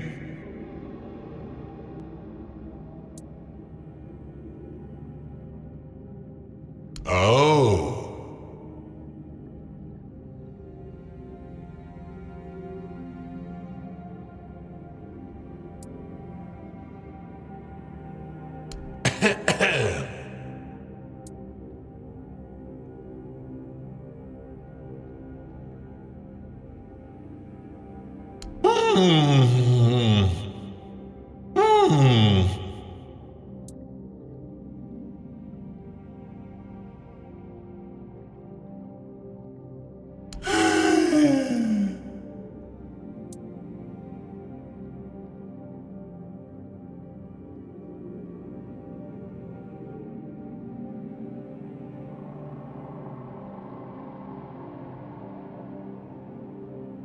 La la la la la la la la, I can't hear you. Good Lord, you maniac!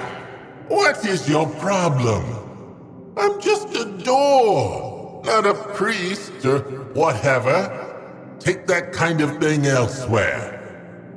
What's your damn problem, God?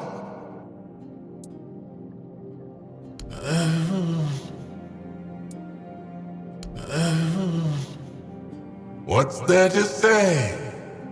Go. Just go.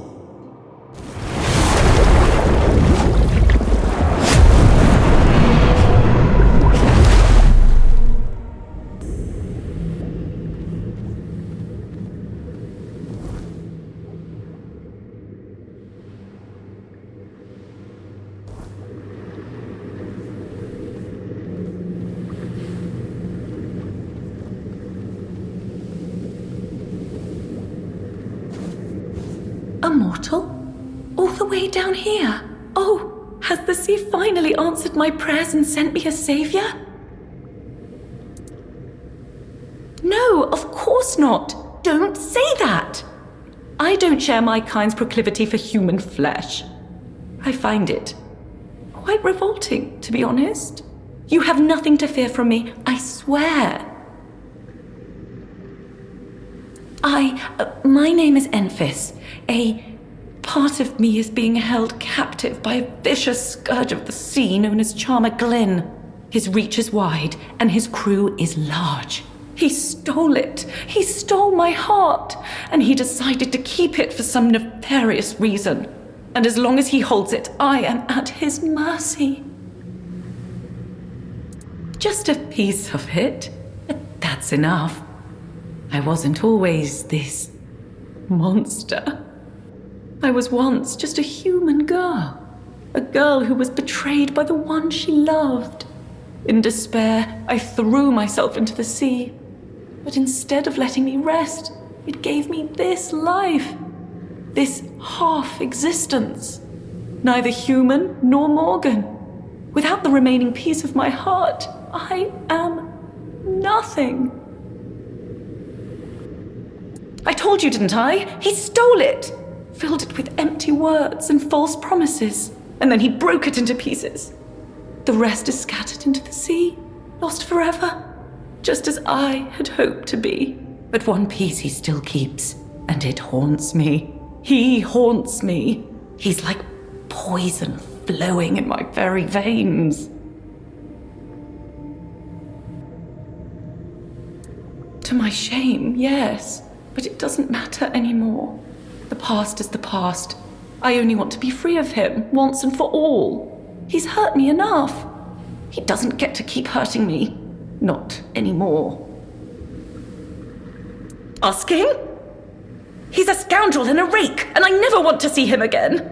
Am I supposed to go begging for what is rightfully mine? Never! Besides, he's a known brute.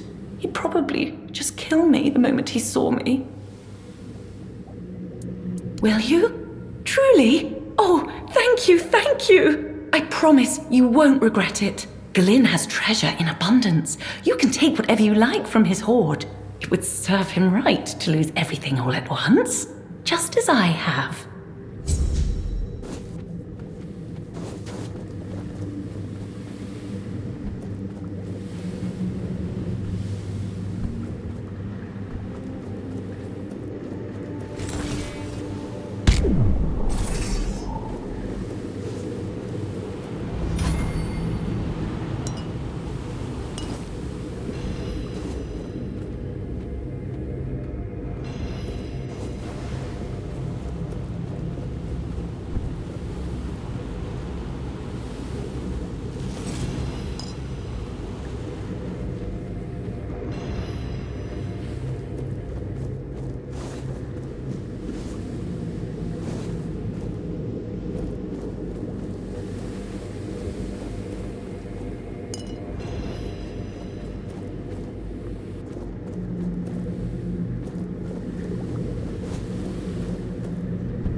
What does a toplander want here? I have a job to do, and I'm not accepting visitors. I'm guarding the prisoners. Because they are wrongdoers. They wronged the community, so now they boil. Cages and walls are the ways of the surface. Deep dwellers have their own ways. Boiling is punishment for wrongdoers, and a warning to others. A very effective warning. That's why we have order. They are thieves. We don't tolerate murderers or thieves. So, they boil. That's not possible. Only the judge speaks to prisoners, and only those I allow. I'm not allowing you. Well, that changes things. I'm giving you permission. Just this once. Be quick about it. Stick to the rules, and you'll be safe. Ooh, look here, lads. A toplander wants a word with us. Aren't we lucky? Depthgore, at your service. I'd shake your hand, but,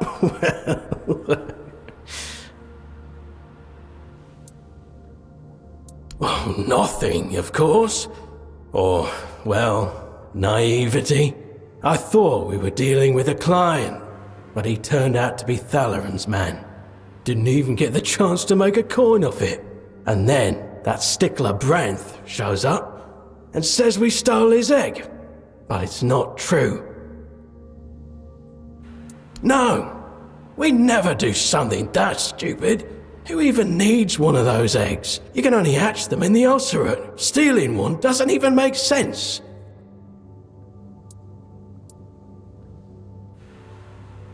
Well, there's one guy, but he's not with us. Too stupid even for our lot. Dumb as a rock. They call him Saltjaw. He's a smith. Got a place nearby. Still, he's the only scourge you can actually talk to. He won't just punch you and then eat you. The rest, completely brainless. There's no talking to any of them. Except us and him. Go with the current, toplander.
Oh ho ho, now, here's a creature I haven't seen in all my years. No fins, no scales. You look heavy, like even the strongest current couldn't carry you off. I don't want to sound rude, but Would you mind telling me what you are? The surface, you say. Now, that's a long way up from here, isn't it?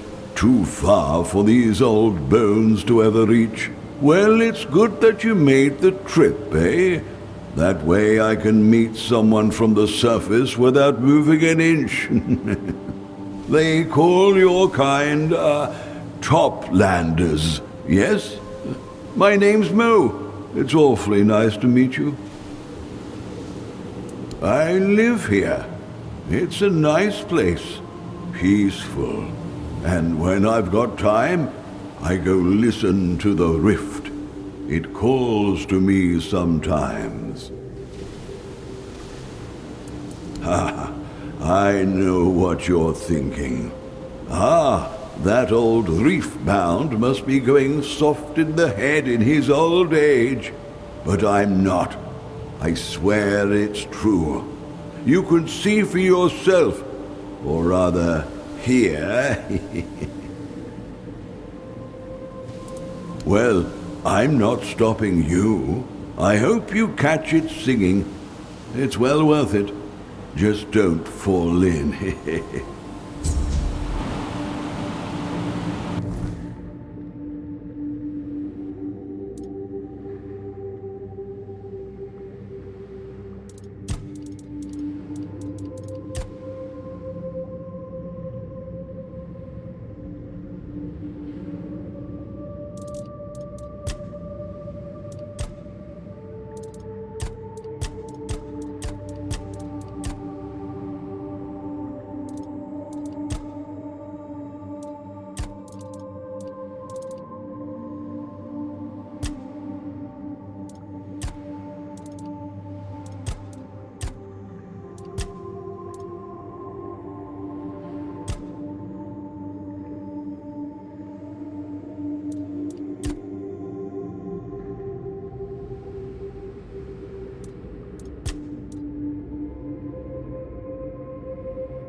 just thinking about you.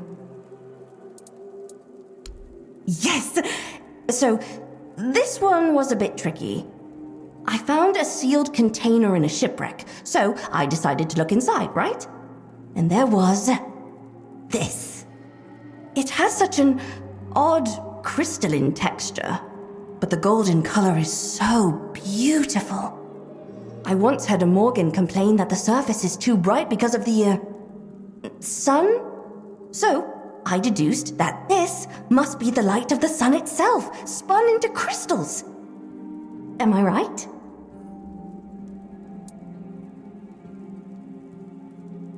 You eat it? And how is it made? Oh. Then perhaps life on the surface isn't how I imagined it. But that's the point of new knowledge, isn't it? To learn, even when it hurts. Thank you. I need some time to think. Don't stay away.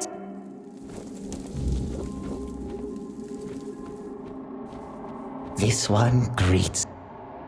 This. If Hiss is behind my sister's disappearance, he'll regret it. That's impossible. What happened? Was it Hiss? Did you kill him for what he did to my sister? Oh, Sindril, what am I going to do now? Give it to me. I can't believe this. My Sindril.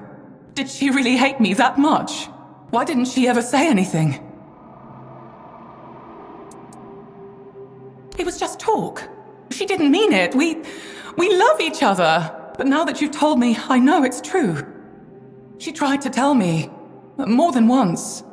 I'd like to be left alone, all right? I have a lot of work to do here. I need to learn how to find food, how to put myself to sleep. It's so much work. I have no time to waste. I thank you for finding her, even though I hoped for a different outcome. Here, this was meant to be your reward for finding her. And you've done just that, one way or another. Oh, Sindril, I'm sorry for everything.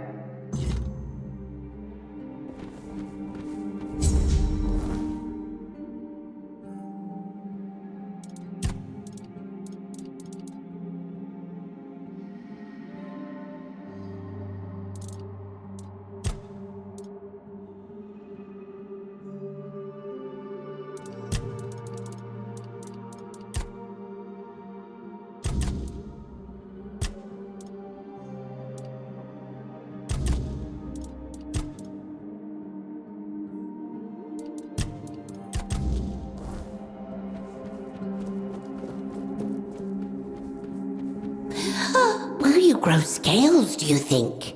If you stay long enough? Oh, tell me! Tell me! So they are, and now many won't be. Well, not because of them at least, but because of other things. Possibly, maybe. Some fates were cut short, some unraveled. Good. Here, your reward, something of the sea. I have more, you know. I could share for something of the land. What do you say? Secret for secret. Knowledge for knowledge. I wish to know of the land. You wish to survive in the depths. It's a fair trade, no? Anything. Everything. What is as clear to you as a whale's song in the dark? Good. I will have my treasures ready. Show me your...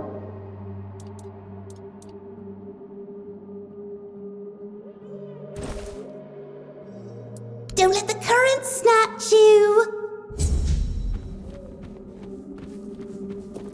Toplander, you've returned. Go with the current, Toplander. Do not touch the door.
Is that you?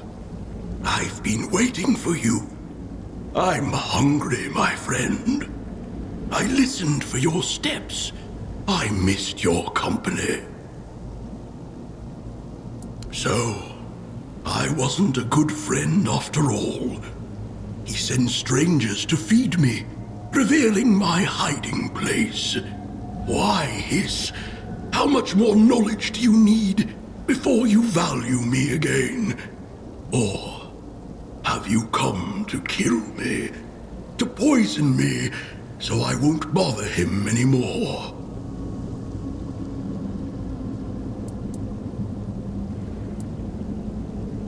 Hiss is my savior. He found this shelter for me and keeps it secret from everyone. If not for him, I'd have been food for the people of Sarras long ago. My shell turned into a shrine. He gives me safety and food, and I share my knowledge in return. And I'm a very old turtle, you see. Before Sarras, my parents swam near Abyssodontis and absorbed his knowledge, passing it down to their children. That's very valuable knowledge. Friend of Hiss, there are no others like me anymore. I'm the last of my species in Sarras. What remains of my brothers and sisters lies scattered across this realm. They hunted us for the knowledge we carried. Our shells became shrines. They believed it would bring them closer to the Lord of the Depths. We were unlucky. When Sarras was formed, our eggs were caught in the region, and since siblings couldn't reproduce, we all died out. Except me. And Hiss has been kind. He didn't make a shrine out of me.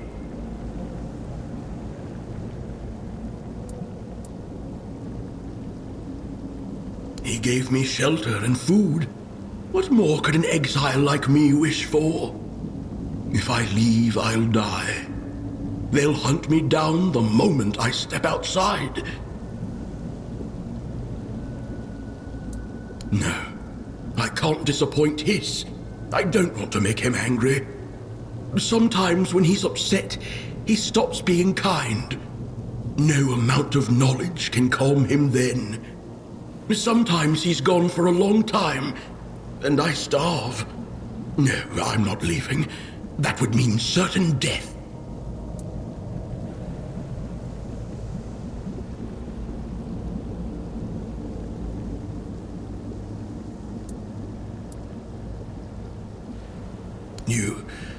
You say there might be others like me outside the dome. It's true. My mother and father must have come from beyond Sarras, if they swam with Abyssodontis. So, we may have been born here, but we were not from this place. But Hiss always told me that Sarras cannot be left. Are you sure? That I could leave this place and swim freely through the vastness of the deep?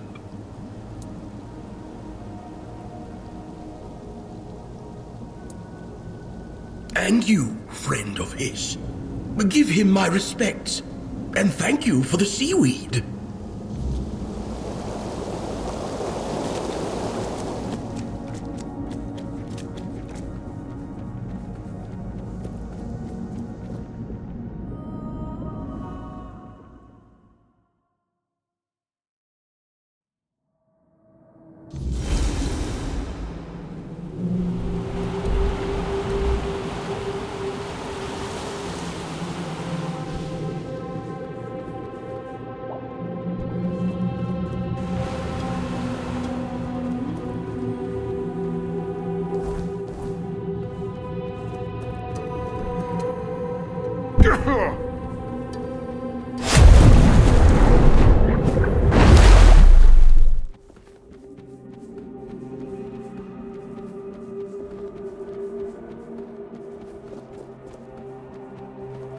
This one asks, the meddling Toplander should not expect to gain knowledge not meant for the Toplander's ears. This one will give the Toplander an object of material value in return for the seaweed. It was the friend who promised to share knowledge. This one made no such vow. This one has never hidden that knowledge's worth is immeasurable. This one knows that the turtle is a precious friend, the sole sacrifice that might one day grant this one passage into the archive. And only this one knows where the last turtle remains. Well, this one and the Toplander, of course. But the Toplander has a mission, and the laws of Tumbo do not apply to him. Thus, that knowledge will be of no use to the Toplander. This one is always...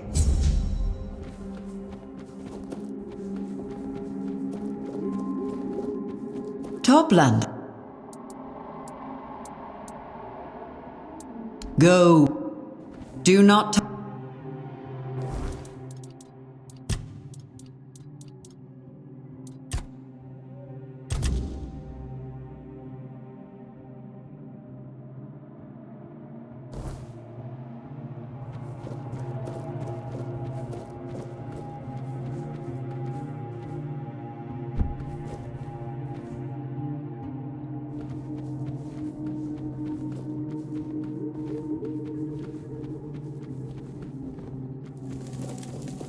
Hello. Come back.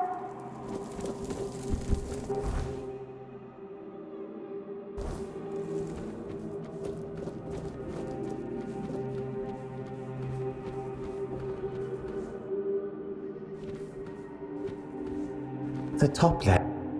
This...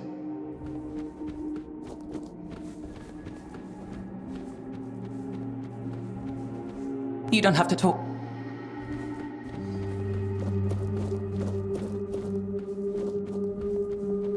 Come. No, I do just fine. The sea provides. I know the sea. The sea knows me. But oh, there is one thing. But I can't have it. I'm just Boz. Being Boz is not enough. The head of the great beast bastard. Or not the head, something else, a trophy. To have and to hold. With the great beast, of course, deep within what's left of it. A body made into a home, crawling with the unwanted. And with the scions of the depths. Murder! Not murder. A hunt. She's the daughter of the beast, and a beast herself. It's kill or be killed with her. Their kind knows no other way. To prove a point. I may be a thin-bled, but I am not weak, not stupid. I am strong in my cleverness. I have collected many things. I know their worth. And that knowledge I will use in the surface way. I will have what cannot be had. Respect. A little fear, not too much, but enough. Good. And I will mount it where everyone can see. But first, you will need some things. Things I found, things I made. I wish to be a part of the hunt. Here, the bait. A smelly delicacy.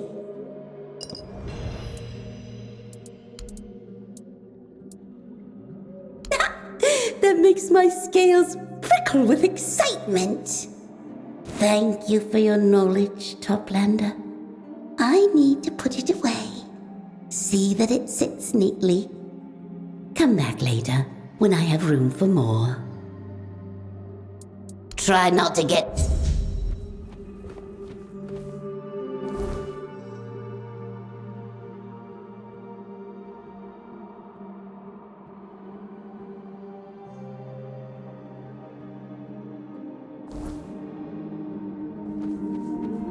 Do not...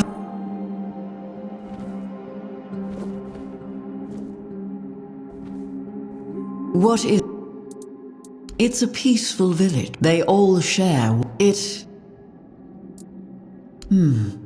I belong to... It is not a design. This is all. In the depths, all we have is what you describe. It should not be happening here.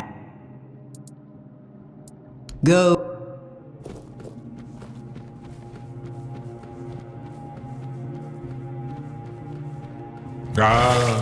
Finally, somebody bold enough to feed the maw of the Cairn, and a Toplander no less. Let me see if your so-called culinary knowledge can rise above mediocrity. Now, feed me. What in the depths is this? Did you dredge it up from a surface latrine pit? Even the algae are weeping. Take this slop away before I dissolve out of pity. Ugh. Next.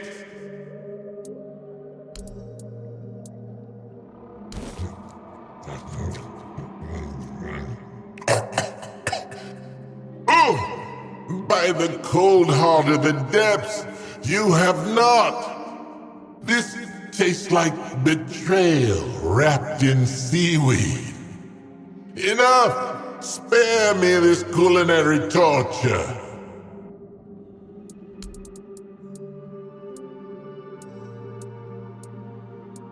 By all the rotten oysters of the deep, have mercy on my tongue! You poor, pitiful creature, your taste buds must have perished before you even reached these waters. Still, I am merciful. Clearly, you have never known what true flavor is. So I, out of sheer compassion, shall educate you. Take this sacred recipe for the most delicious dish you can make here. Even you, with your barbaric palate, should manage to produce something edible. Now go, before I remember your cooking and vomit up an entire school of sardines.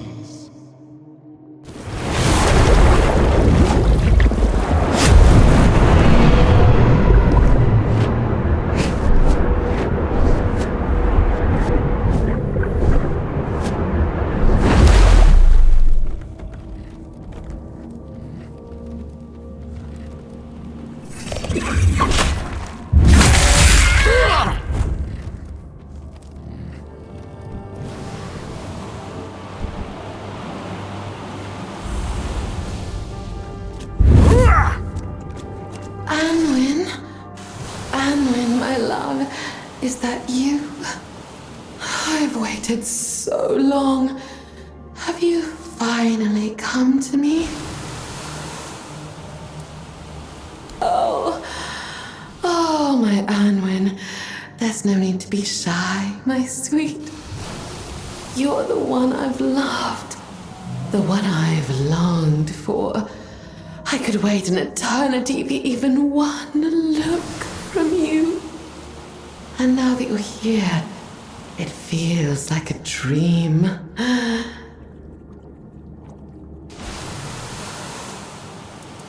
This is so strange. You, my Anwin, are everything to me. Yet, to you, I am a stranger. That breaks my heart. But I understand. And you will too, very soon.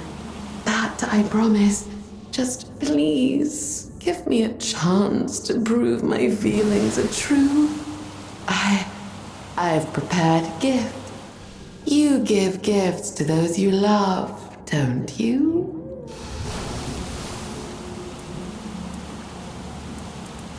I'm so glad to hear that. It's just over there. I'm sorry. You'll have to fetch it yourself. It's very delicate. I wouldn't want to ruin it.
Mummy never lets anyone out.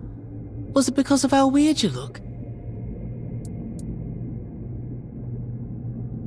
Oh, Mummy never had visitors. You must be very special. Are you my daddy? Oh, I see. Guess I'll meet him another time.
Toplander, step closer. Ah, so big, so ugly, so beautiful. I should mount it! Yes, where everyone can see! No more Balls is stupid, Balls is weak. They will look and they will tremble. Here's your reward, Toplander. This is yours, but the glory... the glory is ours. The Scions have no children. A child is weak. And what is weak is eaten. I know, I've seen it. And Finnbleds are the weakest. We are food to them, not brood. How should I know? Us and the Scions are of the same father. But we are not like them. I don't know what goes through their heads. If anything does. It is a curiosity, yes. But Sarras is full of curiosities. Not all of them are worth my notice. There are many Finnbleds in the sea, and there will be many more. Me? Why me? I have a business to run. Knowledge to gather. What use do I have for a child?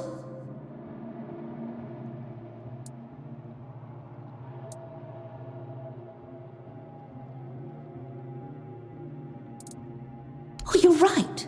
You're right. It won't take much, won't it? Feed him, teach him some knowledge.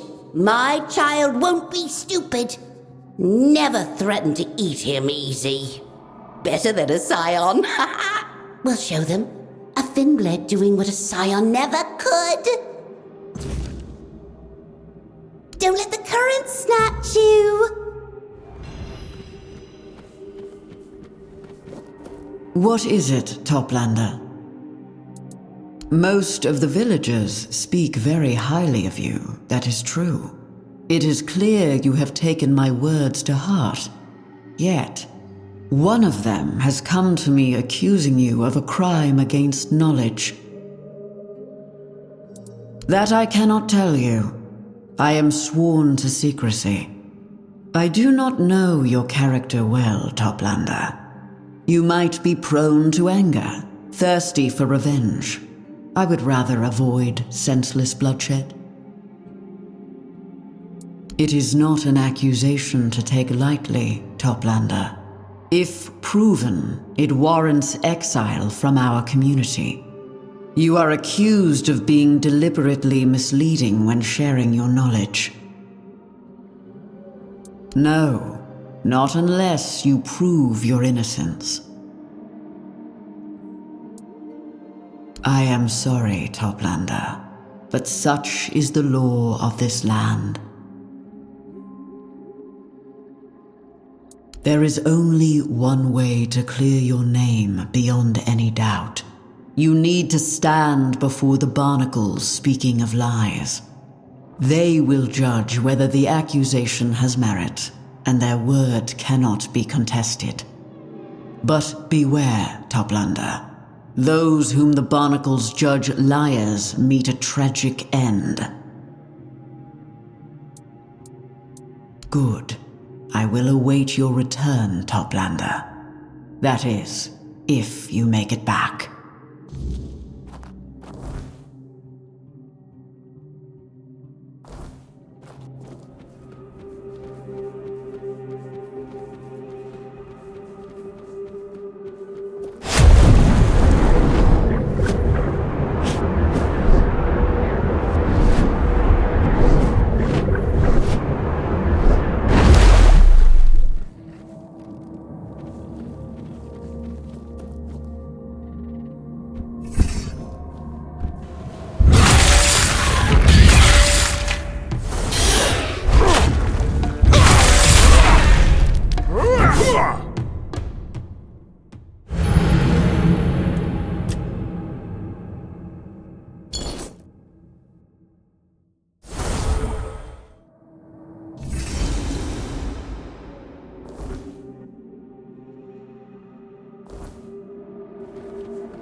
Toplander approaches.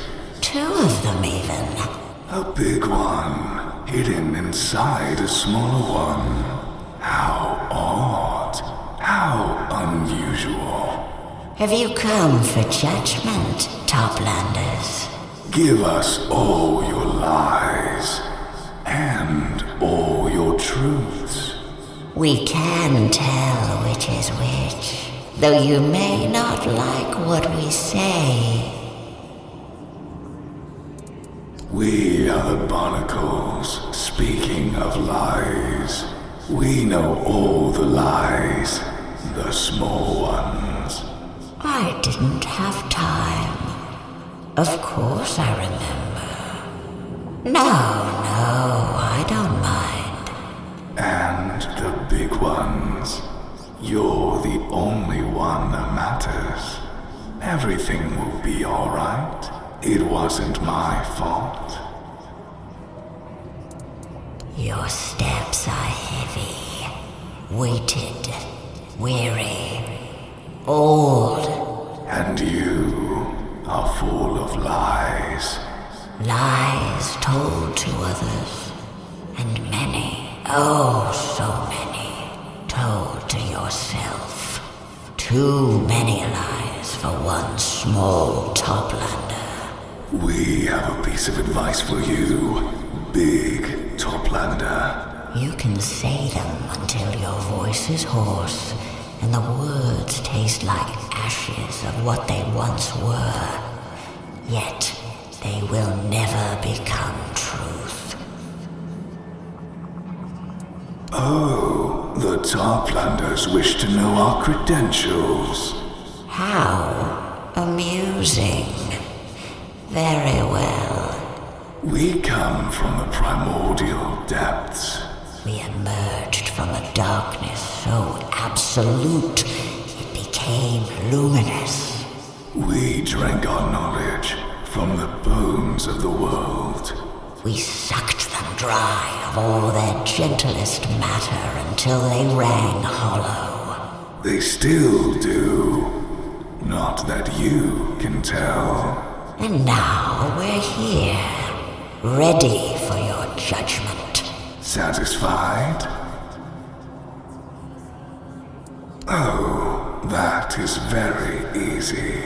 Be born with the world. Slip your tendrils into its every crevice. Grow 1,000 eyes to peek into its most jealously guarded secrets. Soak up every word ever spoken. Thought. Felt. And you'll learn how to tell the truth from a lie in no time. Oh, we know. Brought by none other than the shell named Hiss. Ah, the shell named Envy. The shell named Greed. But an accusation is an accusation, and it must be considered. You told Hiss that you have a mission here. That you wish to seek knowledge. He claims it was false. For why would you search for knowledge here, if all of it can be found on the surface? Yes, sadly, 2 Toplanders have descended from the surface. One of them, even, of a certain repute among us. And yet, this is what we are to pass judgment over. Disappointing. We know. So, he's told a lie to himself. How very surface-like of him. But you never disabused him of it, did you? Isn't that a lie of omission? A boring one, but terribly common.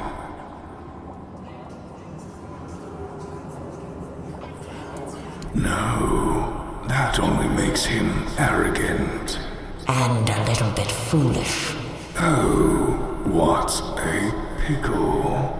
Eons upon eons on the bottom of the sea, and yet never before have we felt like our time was being wasted.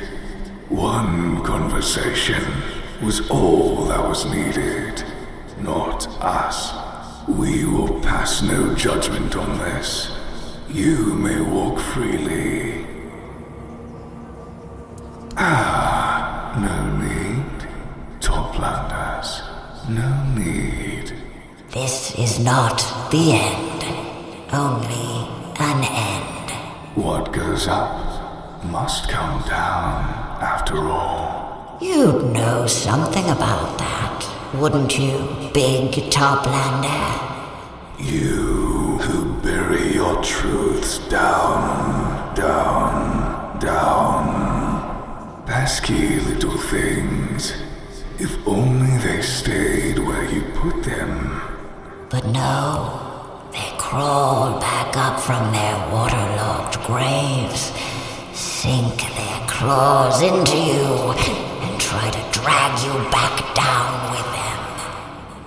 Perhaps you should let them. Have you thought of that? Maybe then you'd finally learn something. Leave us now, Toplanders. We are done with you.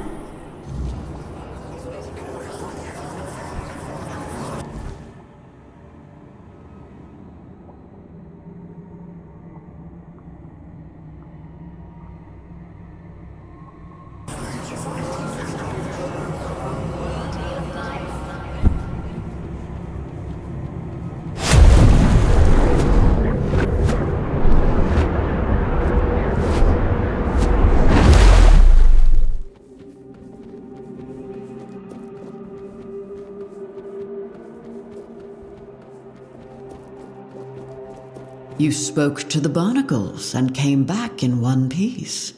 That means you've proven your innocence beyond any doubt. I admit, I'm glad that's the case. All important news in Sarras is carried everywhere by the currents. And no small amount of gossip, too.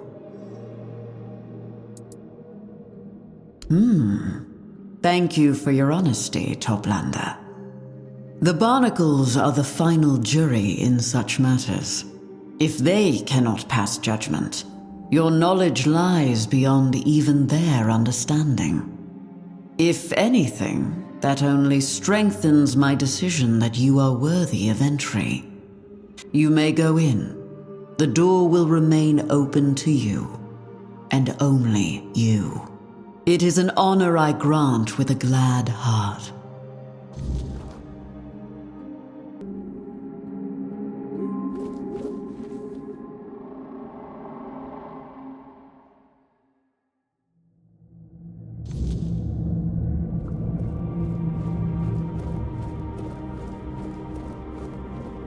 No idle chit-chat.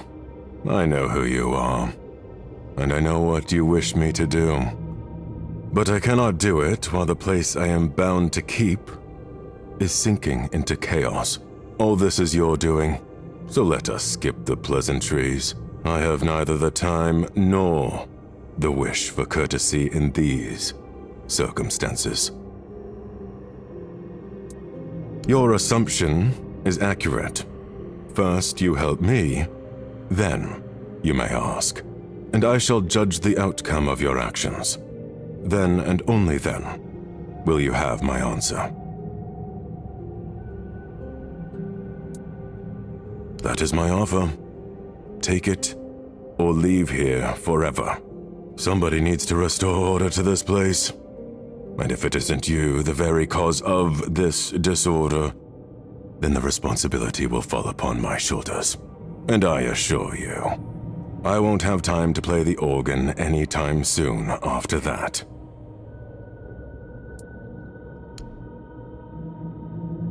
You will enter the after images. Within them, you'll make the changes needed to bring back the old order. Only then will I deem you worthy to continue your mission. I am pleased with your answer. The path to the after images is now open. They are places tainted by chaos. Places that must be set back in order. Visions of the past, the present, and the future. What has already happened, what is happening now, and what was meant to happen. They were entrusted to me by the Lord of the Seas himself. Your arrival has changed the after images. They now show new things, different things. The knowledge I had gathered through them has become useless. This is unacceptable. I know who sent you to me, Toplander, and I know about your mission, but you cannot demand anything of me until you help me bring order to the chaos that followed your arrival. May your mind remain ever pure and supple.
Stand down, Captain. Turn back now, and perhaps Arthur will reconsider branding you a traitor. I'm long past caring what he thinks. Besides, being called a traitor by our king almost feels like a badge of honor. Insolent knave! Do you truly think Nimue will save you? She only kept her neck because she's Merlin's precious pupil. You are nothing. Look, I've no quarrel with you, Sir Knight. I'd rather be far away from your lot. But alas, I need Nimue for that. So either get out of my way or say a prayer to the All-Mother.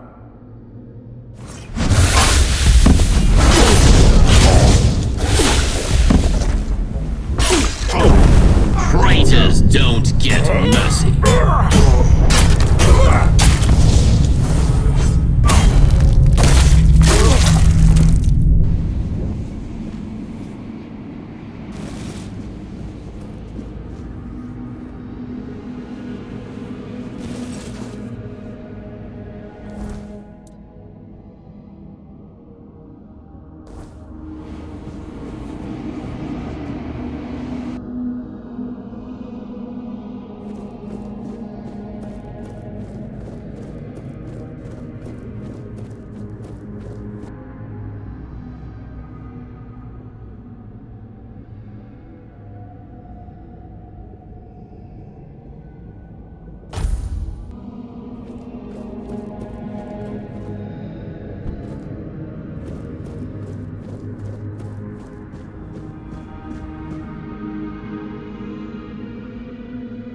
Thank you for the rescue, Captain.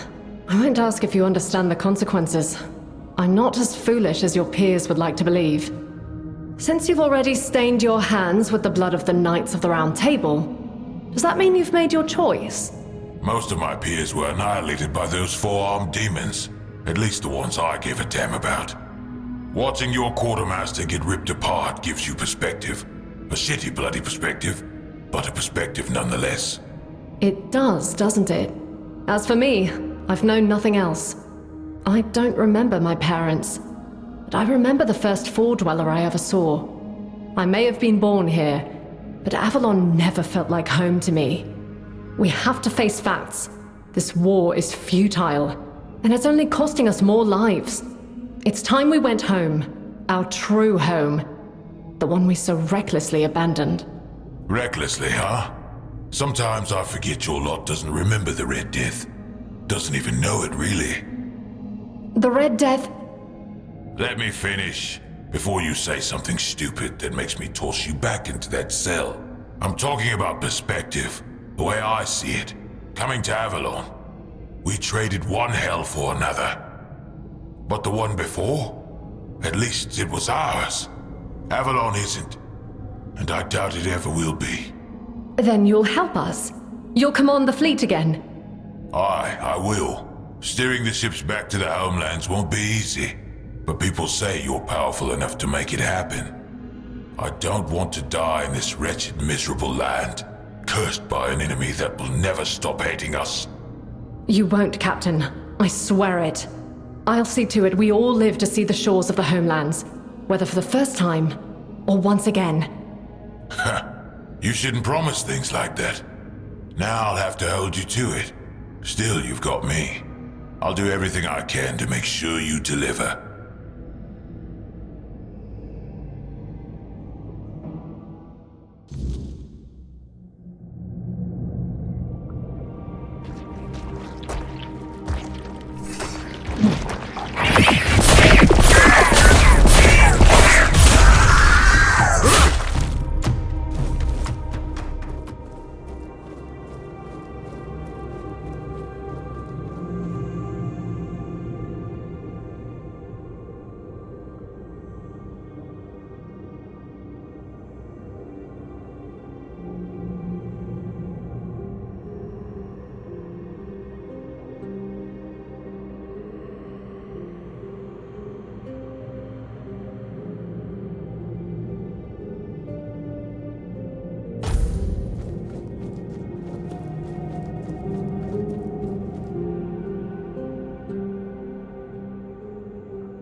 Merlin, where are you? Ugh, I swear if this is another one of your lessons...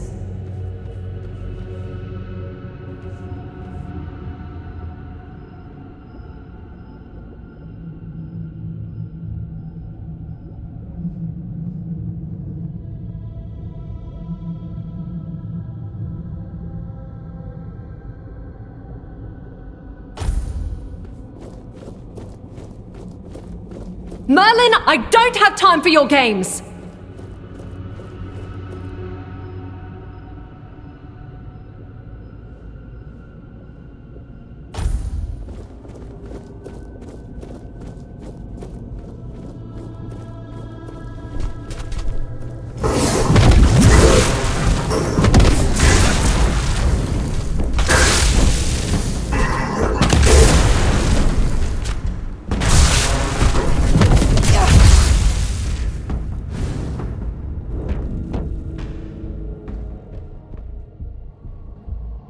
That, my dear, was a threshold warden. Not so easy to defeat, wouldn't you say? They're beings created to maintain order between worlds. Even King Arthur himself once struggled to win a duel against one. I wanted to show you what you might face if you continue with your plan to leave Avalon. There's no telling how many of them may be waiting on the shores of the homelands. And that foolish duel with an illusion was supposed to scare me. I've outgrown your games, Merlin. I'm no longer a little girl who needs to be tested with elaborate, impossible challenges. Even if creatures like the Threshold Wardens exist, I won't be facing them alone. I made up my mind. I'm sailing to the homelands. Nimue, child. You're making a mistake. Don't call me a child! I'm not making a mistake. I'm fixing yours. I know you thought you were doing the right thing by coming to this island, but the things you and Arthur do now are horrifying. You call it survival, but you're killing the very world you claim to save. You bend life and death to your will and call it wisdom. But all I see is madness dressed as progress. Even if you somehow made Avalon habitable, you're building its foundations on piles of sacrificed bodies. And how exactly does that make us any different from the Four Dwellers? How could anyone live here, knowing what we know? I know this war has been long. I'm not proud of everything we've done, but it was necessary for all survival. Yes, blood was spilled, but the land will absorb it and will honor it by building something new. We're so close to victory. Arthur and I are working tirelessly on a solution that will give us an edge. You just need to trust us. Trust me. Oh, the solution, of course. Your vile, immoral experiments you wanted me to take part in. You know my answer, Master Merlin. For me, the cost outweighs the gain. So let me say it again. You can imprison me, you can try to persuade or intimidate me. I still won't help you. These things you have planned won't bring us victory. They'll only rewrite the future into something far worse than you can imagine. They break the cycle of nature itself, and that break will be paid for by generations not yet born. So yes, my only solution is to go back home. The homelands are not your home. For you, they're a fantasy so far removed from reality that you can't even comprehend it. Do you think people chose to leave everything they knew on a whim? The Red Death was killing us. We were drowning in blood, pus, and corpses. That's what you want to go back to. How is that any different from what's happening here? I've watched people die to this senseless war, to the weirdness, since the day I was born. And plagues come and go. It's been years. How do you even know the Red Death is still there? I see you won't listen to reason. I could say the same about you. Stay and rot on this island if that's what you wish, but I'm done. You and your precious Arthur can do whatever you please. I want no part in it anymore. We're going home, and you won't stop us. That's where you're wrong. Your rebellion ends here, Nimue. Perhaps sometime in a cell will cool your temper. What? No, you can't! I can, and I will. Trust me. This is for your own good.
His poor wife. I hope she found some solace.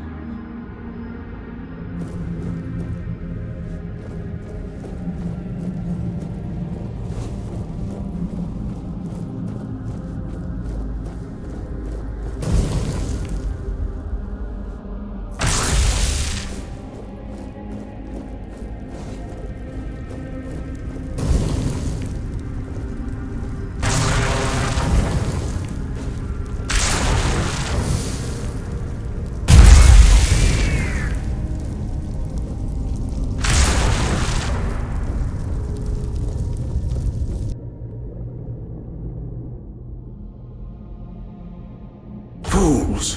Do they truly think this is a game to us, that their deaths mean nothing? This war will end.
Merlin, my scouts reported back about Lear and Nimue's rebellion.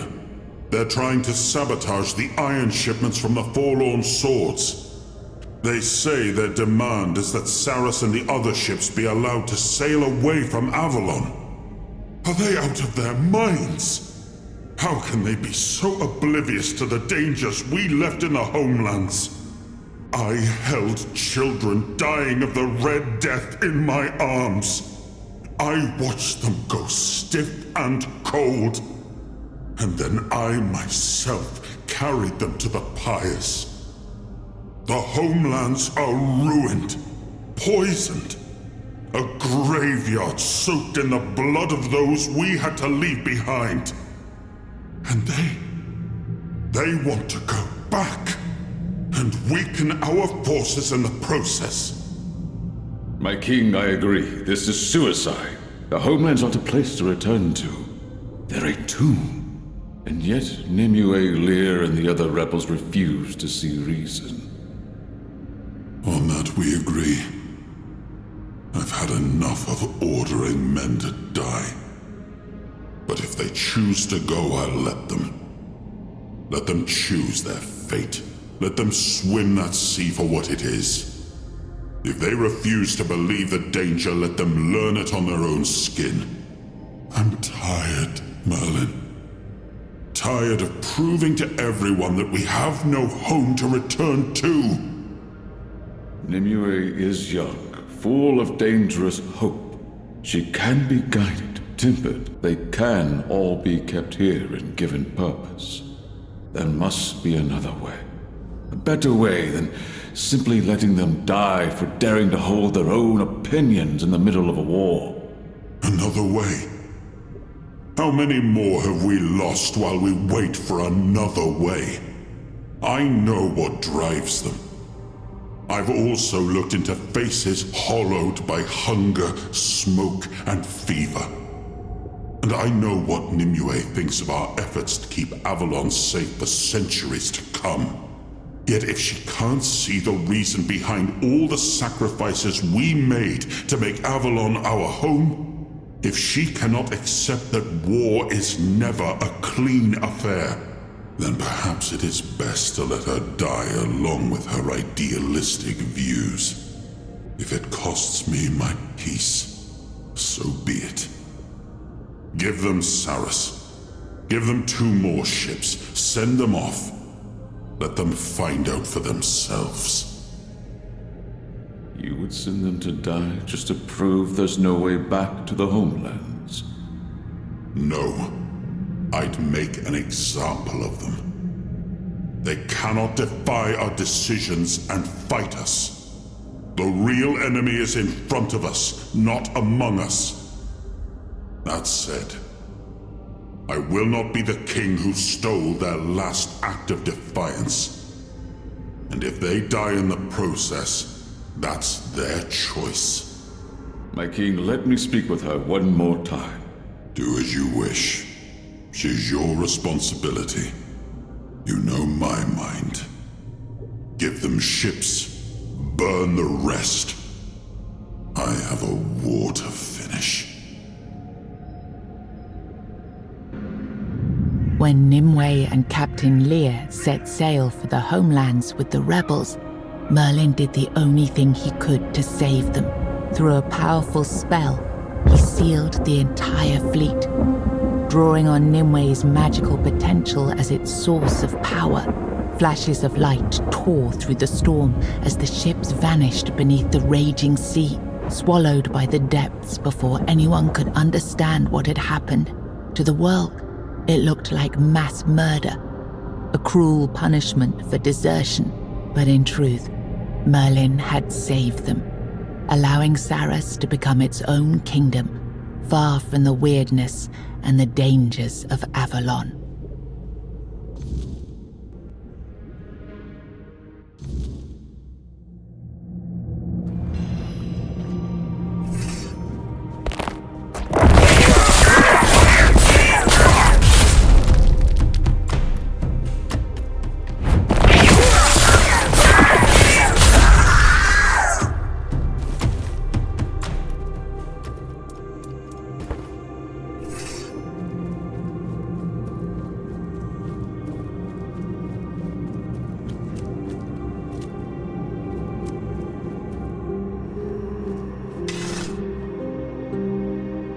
You're back, child of the surface. I sensed you restoring order to the after-images. The calm I feel now tells me that all is correct. Everything is back where it belongs. Thank you for intervening. A war story, you say? Fascinating. I had no idea they would show themselves to you that way.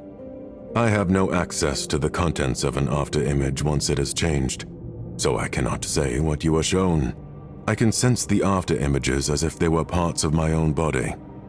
I know where it hurts, but not why, and I cannot heal myself.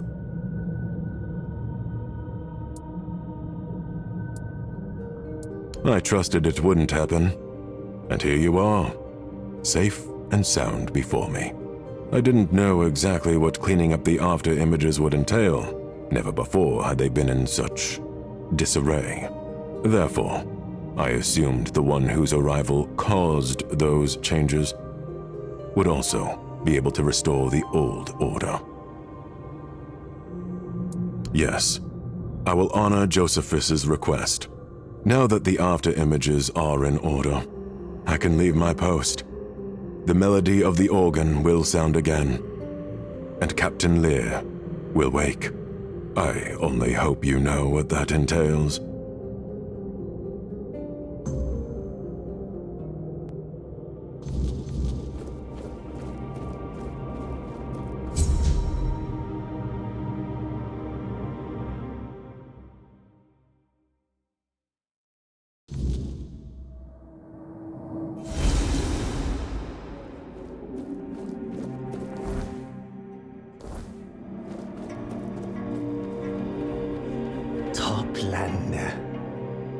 This one is glad that you might witness this epochal work.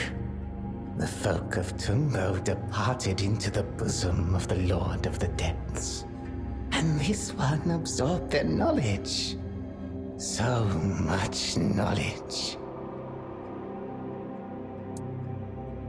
It was destiny, and destiny must not be denied.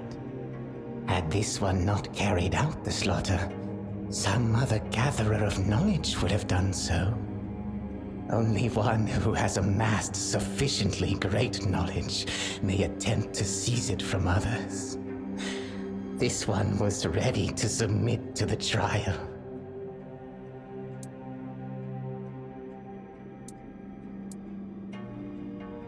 Ruako is of no consequence. Ruako was only the voice of Echo, who set the law of gathering knowledge. The archive itself will decide whether one has gathered enough knowledge and is worthy to cross the threshold. This one is convinced that he will prove worthy. This one expected that a hot-blooded Toplander might react thus. This one will gladly accept the Toplander's challenge and seize the Toplander's knowledge. After the Toplander who has already visited the archive is defeated, the path to infinite knowledge will be open before this one. Let us fight!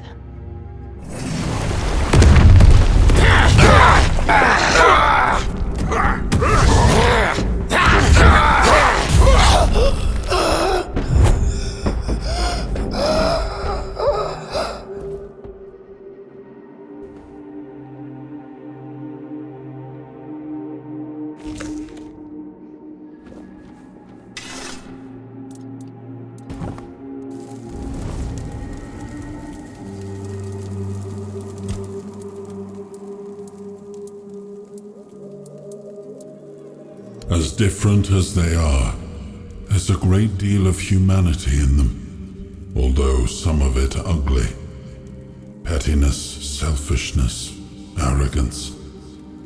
And yet it's more peaceful than anything I've seen on Avalon or in the homelands. They're bound by a single purpose, one that unites them as much as it divides them. A community built around one goal. I find that admirable. There are times when lies are necessary, but you're right. They make a foundation that crumbles too easily. I wonder what would happen if the people here learned the truth. I'm afraid it would break them in ways that couldn't be mended.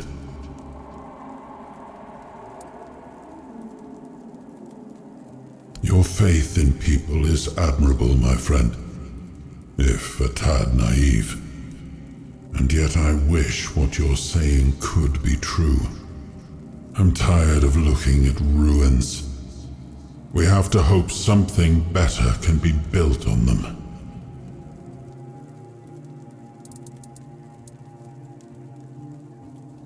That has been my suspicion from the moment we set foot here. This place hums with magic, but it isn't the weirdness. I only needed proof. I just didn't expect it to come through Merlin's own memories.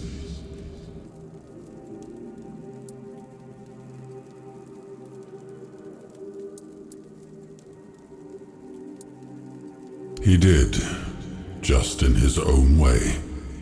He had a habit of doing that. I told him to sink the ships, and he did.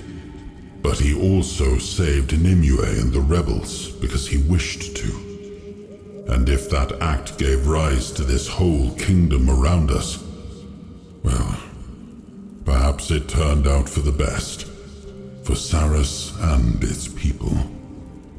Though I wonder what fate awaits them when we need to reclaim the fleet for Avalon. When that time comes, I trust you'll make the right choice. It seems I did, though I can't fully explain why. I'm still not entirely myself, but I can understand it. In wartime, showing mercy to deserters wasn't a luxury I could afford. The war was nearing its end, true, but we still couldn't risk losing a single sword. By letting some sail and sinking the rest, I prevented more from fleeing, and, in a way, proved that I respected my people's choices, no matter the cost.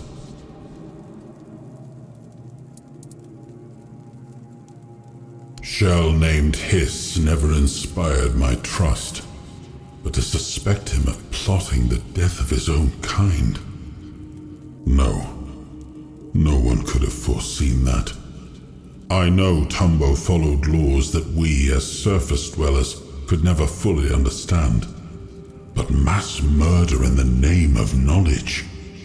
I don't think I ever want to understand the mind of that wretched creature. I only hope the people of Tumbo have found peace, and all the knowledge they desired, wherever they now believe themselves to be. Such a terrible loss.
Welcome, child of the surface. Everyone is ready to play. Thanks to you. But tell me, are you ready? From where you're headed, there is no return. You will go back to the surface, and we will face the consequences of what is decided in Lady Nimwe's chamber. The melody of the organ will resonate through all of Sarras, carrying the promise of change. Its sound will awaken our captain, Lear, the one charged with Lady Nimwe's protection, the one who calls to you, and to him within you. Of course, child of the surface, I knew it was you. And you, King Arthur. You who, believing you doomed us, became the reason this realm was born. You who granted us both the grace and the curse of eternal life. All of this is your doing, Arthur.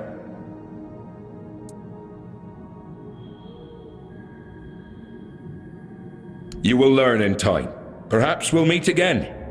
And when we do, I'll have your answer. But that depends on the choice you make in Lady Nimwe's chamber. I would not presume to guess at Lady Nimwe's intentions, but I believe you will find the answers you seek, if you are willing to ask them yourself. This is why I gathered the remaining organists. I can't tell you more than what you'll learn from Apps and Erkal. I served under him when he was still in his prime, but I wasn't there for his downfall. All I know is that little remains of the Captain Lear I once knew. Nothing human, at least. One way or another, you'll have to face him. It's the only path to Lady Nimwe's chamber.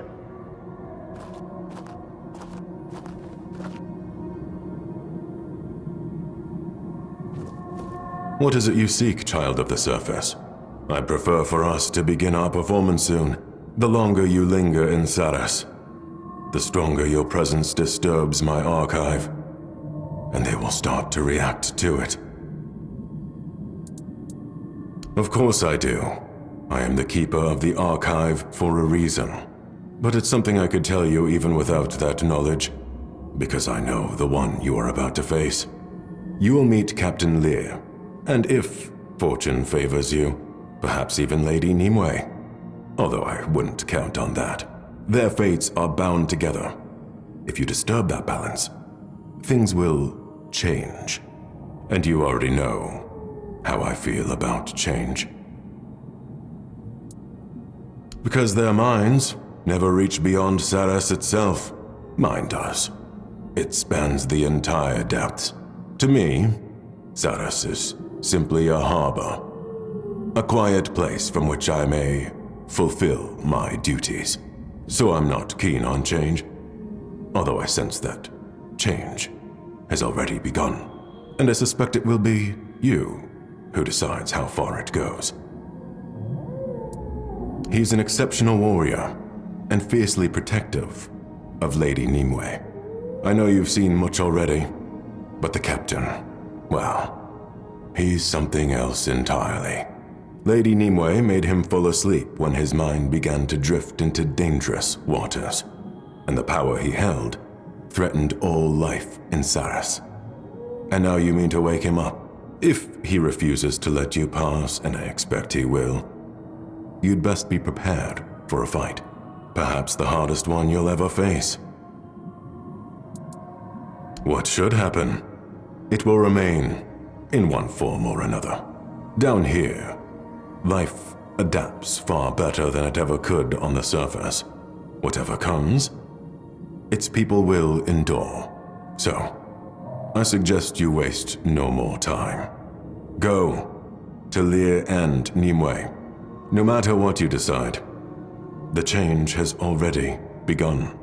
I only wish to return to my work. Let us begin the performance, shall we? It's not the first purge the village beneath my archive has endured. By my count, this was the 14th Tumbo I've known. In the end, there is always someone who, in their pursuit of knowledge, concludes that the only way to obtain it is to slaughter those who possess it. A false assumption, of course, yet one that repeats itself unfailingly. I don't trouble myself over it. In time, Tambo will be repopulated by those drawn here by the knowledge stored within my archive. What happens to Tumbo surprises no one. All who choose to live there know the risks. When you're ready, speak with Josephus.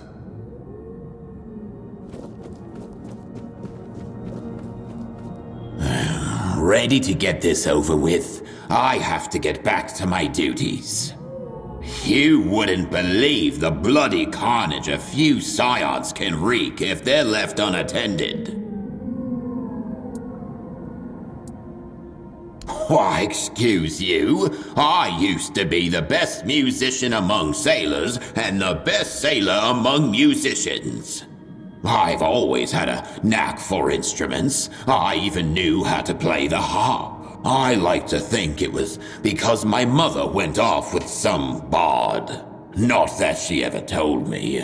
All I ever heard about my father was that he was good for nothing, so he may as well have been a bard. I went where Leah went. I was sworn to him. Although, I suppose he would have let me go if I'd asked. I didn't. Truth is, I wanted to sail the homeland seas again. Go back to that vastness. On Avalon, we had to hug the shore. I missed being alone with the sea. Live as long as I have, and there's not much left to fear. I survived my ship going down. Twice. I'll survive whatever you end up unleashing. Or not. The future will happen the way it wants, no matter what you plan. Oh, he's a big, vicious bastard who hates having his time wasted. You can count on one hand the folk who don't annoy him on sight, so prepare for the worst. He fights to kill, and he fights dirty. Do what you must to stay alive. That's all I've got for you. Stop dithering and let's get on with it.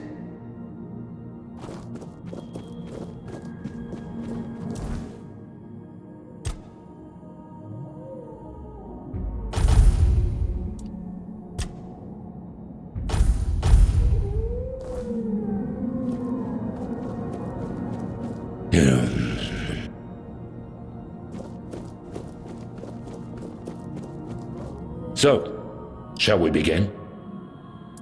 Excellent. Gather, my brothers. It is time to awaken our captain. This sound. Sarras has not heard it since the day it was born. It will be glorious.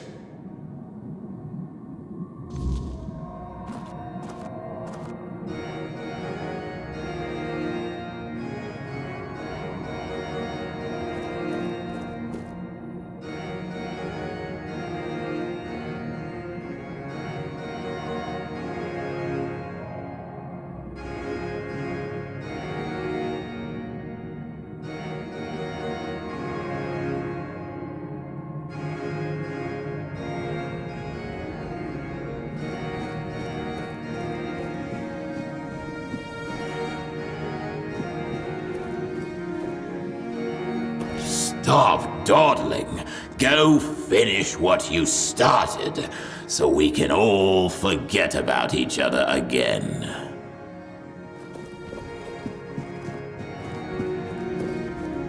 I only hope that whatever decision Lady Nimue makes, it won't bring disorder to my archive again. You're still here? If I were you, I'd be running as fast as my legs could carry me. Few have ever witnessed what you're about to see.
chose to let us go.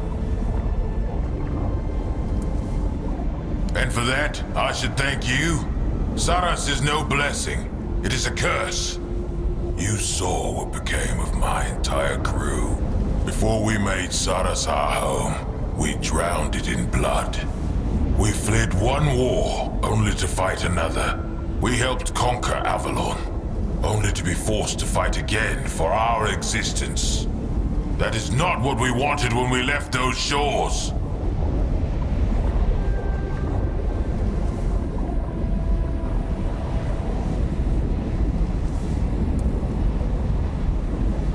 Do not dare mock me, traitor. A homeland may be ruined, but at least it would still be a home. If we had to spill blood, better that it be the blood of red death husks than that of innocent, otherworldly, sentient beings. And if you don't understand that distinction, then your soul is lost, without a chance for redemption. So in a way, we are avenged. But do not think that such news will change my resolve. Sarras is as the Lord of the Seas made it. Not Merlin, not Arthur.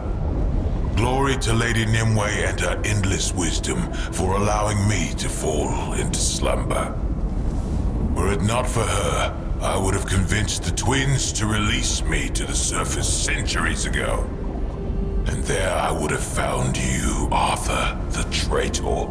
I would have destroyed everything you left behind. I would have shattered every fragment of you and erased your presence from history, just as you erased us. Immorality is not life, mortal. The one you carry within you should know this well. His decision condemned us all, even if our doom was stretched across the endless span of time.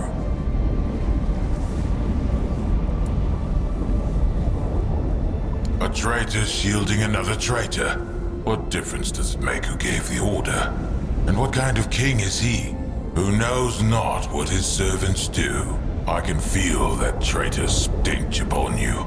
And by the almighty Lord of the Seas, I swear, this day you both shall die.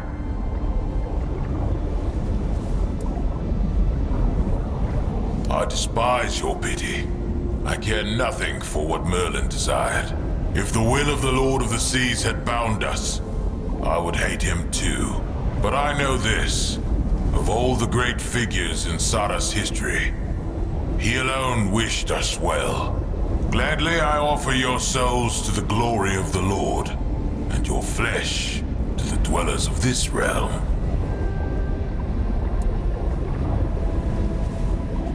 No one is permitted to enter Lady Nimue's chambers. I swore to guard her, and I shall keep that oath. Know this, I command the full might of Sarras.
But I can...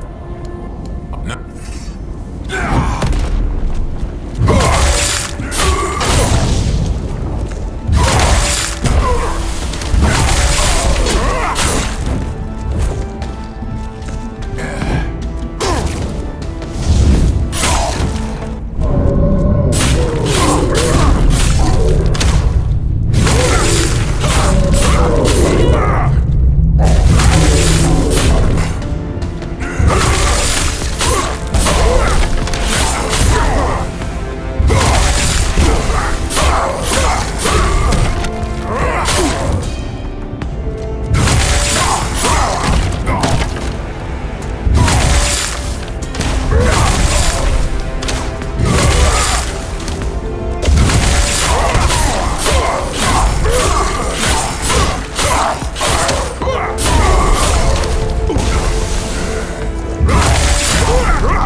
I've been wondering when you'd find your way here.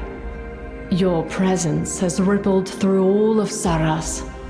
Wave after wave after wave. It reminds me of something. Someone. From a long time ago. Ever since I was sealed here, yes. I couldn't say how long it's been. Tell me, does the war still rage on? 600 years? Huh. It feels twice as long, to be honest. Still, if you're here, I suppose we won. Though I shudder to imagine the cost. At least the new children of Avalon don't have to live in fear. Tell me, how is life on the surface now?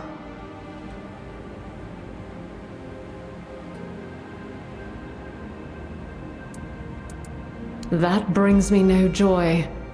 Although I must admit that I feel a touch vindicated. I always believed nothing good would come from staying on Avalon. Not after what Merlin and Arthur did to tame the island. to meddle with the laws of nature. There were bound to be consequences. Our ancestors should never have left the homelands. Every time I raised it, Red Death was the phrase they used to silence me. And now, it's here anyway. How bitterly ironic. I know all the comings and goings of Sarras. I am in every part of these depths, swimming with the floatlings in the Ulcerate, gathering knowledge with the villagers of Tumbo, watching over Lear in his slumber, gazing into the endless dark of the sea. Tell me, what do you think of my little domain? Do you like it?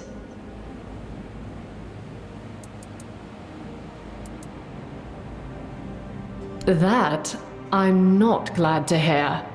Sarras has never known a war like the one that raged on the surface. But I often wonder if my scars run too deep. If my memory of it has infected this place somehow. It was never a burden I meant to share, and yet, it seems I have. My troubled youth, you mean? And what? Are you wondering if I regret it now? If I feel I'm paying for my stubbornness, my arrogance, getting drunk on my own power? I'm afraid the truth is less dramatic. I was tired. I'd lost hope. And I wanted no part in Merlin and Arthur's vile practices. They stole our future before our lives even had a chance to begin. At least his betrayal gave me time to rest and to build something of my own. Something better than what we left on the surface.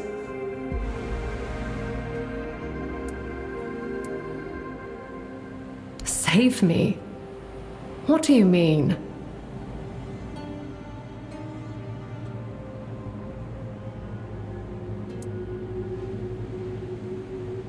And because of that, he... Am I supposed to be grateful? Thank the great Merlin, wherever he is, for bestowing this honor on us. What kind of logic drove him to that? Everyone died anyway. Just because they didn't rest in peace doesn't mean they're living. I don't understand. If he knew that would happen, why didn't he tell me?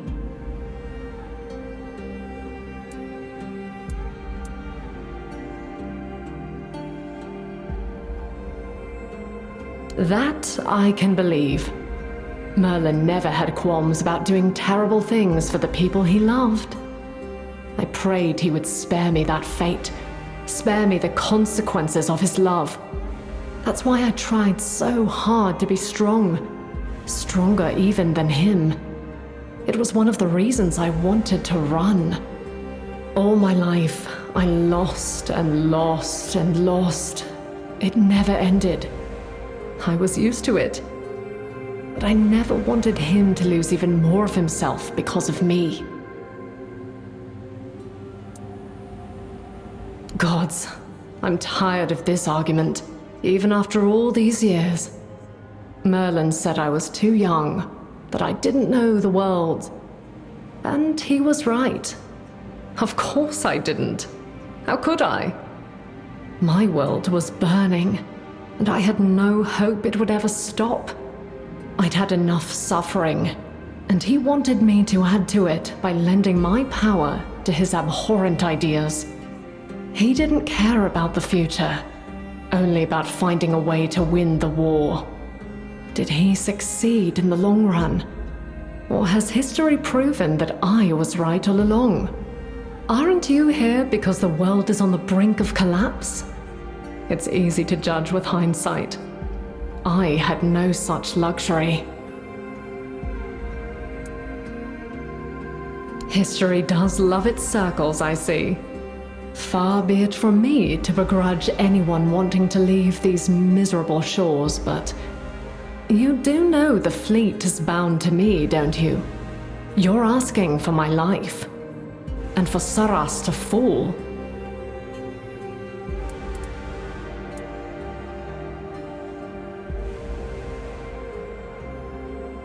Perhaps. Yet this is their home. We are intertwined. Do you think Tumbo's thirst for knowledge came merely from proximity to the archive? Or that the creatures of the Ulcerate feel the need to prove themselves only because of their father? I am them, and they are me. They will survive. Most of them. But they will be untethered.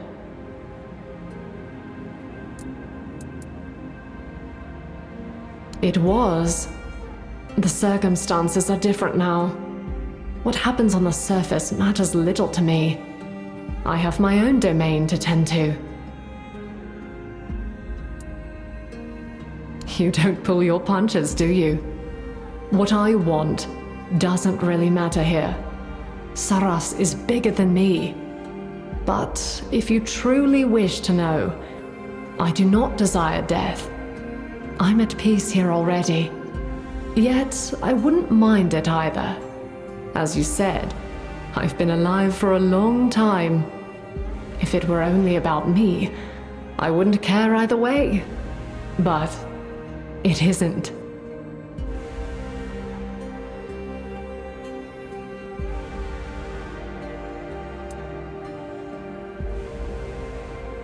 No, you don't. No one truly understands the consequences of their actions until they come back to haunt them. And they will, year after year. And I doubt you'll have hundreds of years to lay them to rest. You'll do what you want. I can't stop you. Perhaps your conscience will, if you have one.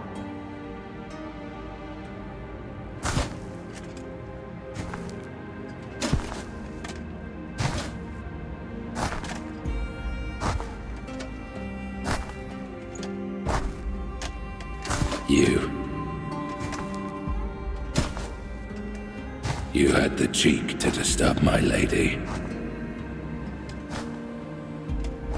But you see, she cannot leave this place. No. She must remain in the depths. Worry not, my beloved. No one will trouble us anymore.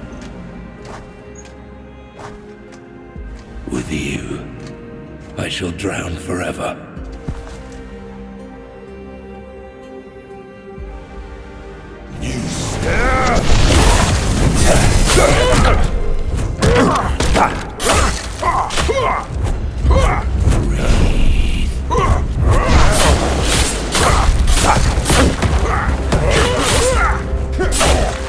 You'll learn what it's like to sink forever.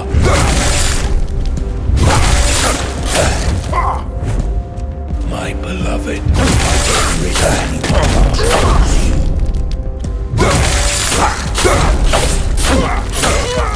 you hear?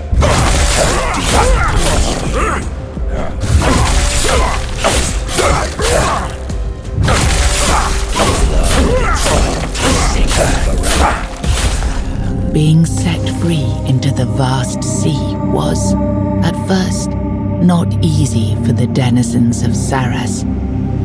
They struggled in a space that lacked the structure and order once kept by Nimue and the first crew.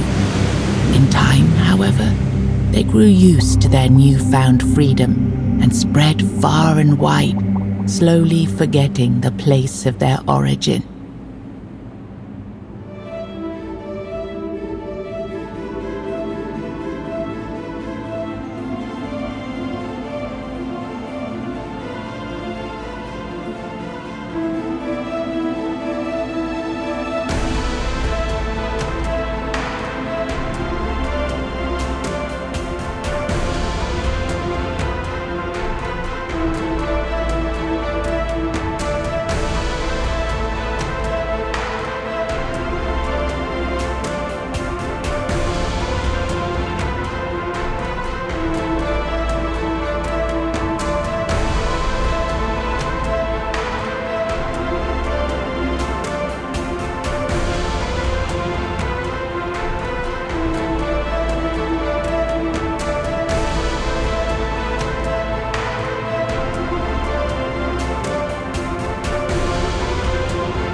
Yes, since she was a little girl.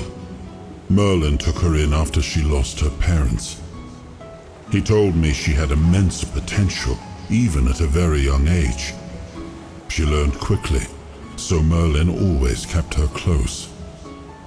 Even when she barely reached my knee, I had the feeling she didn't like me.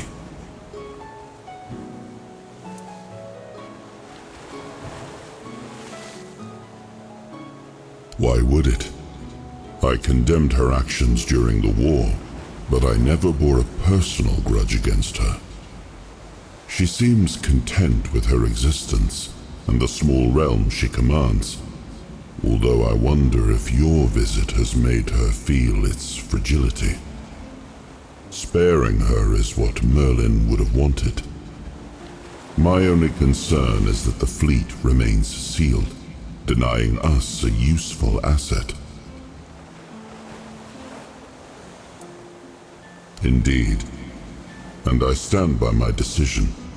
It was the right one at the time. But a fleet is a fleet.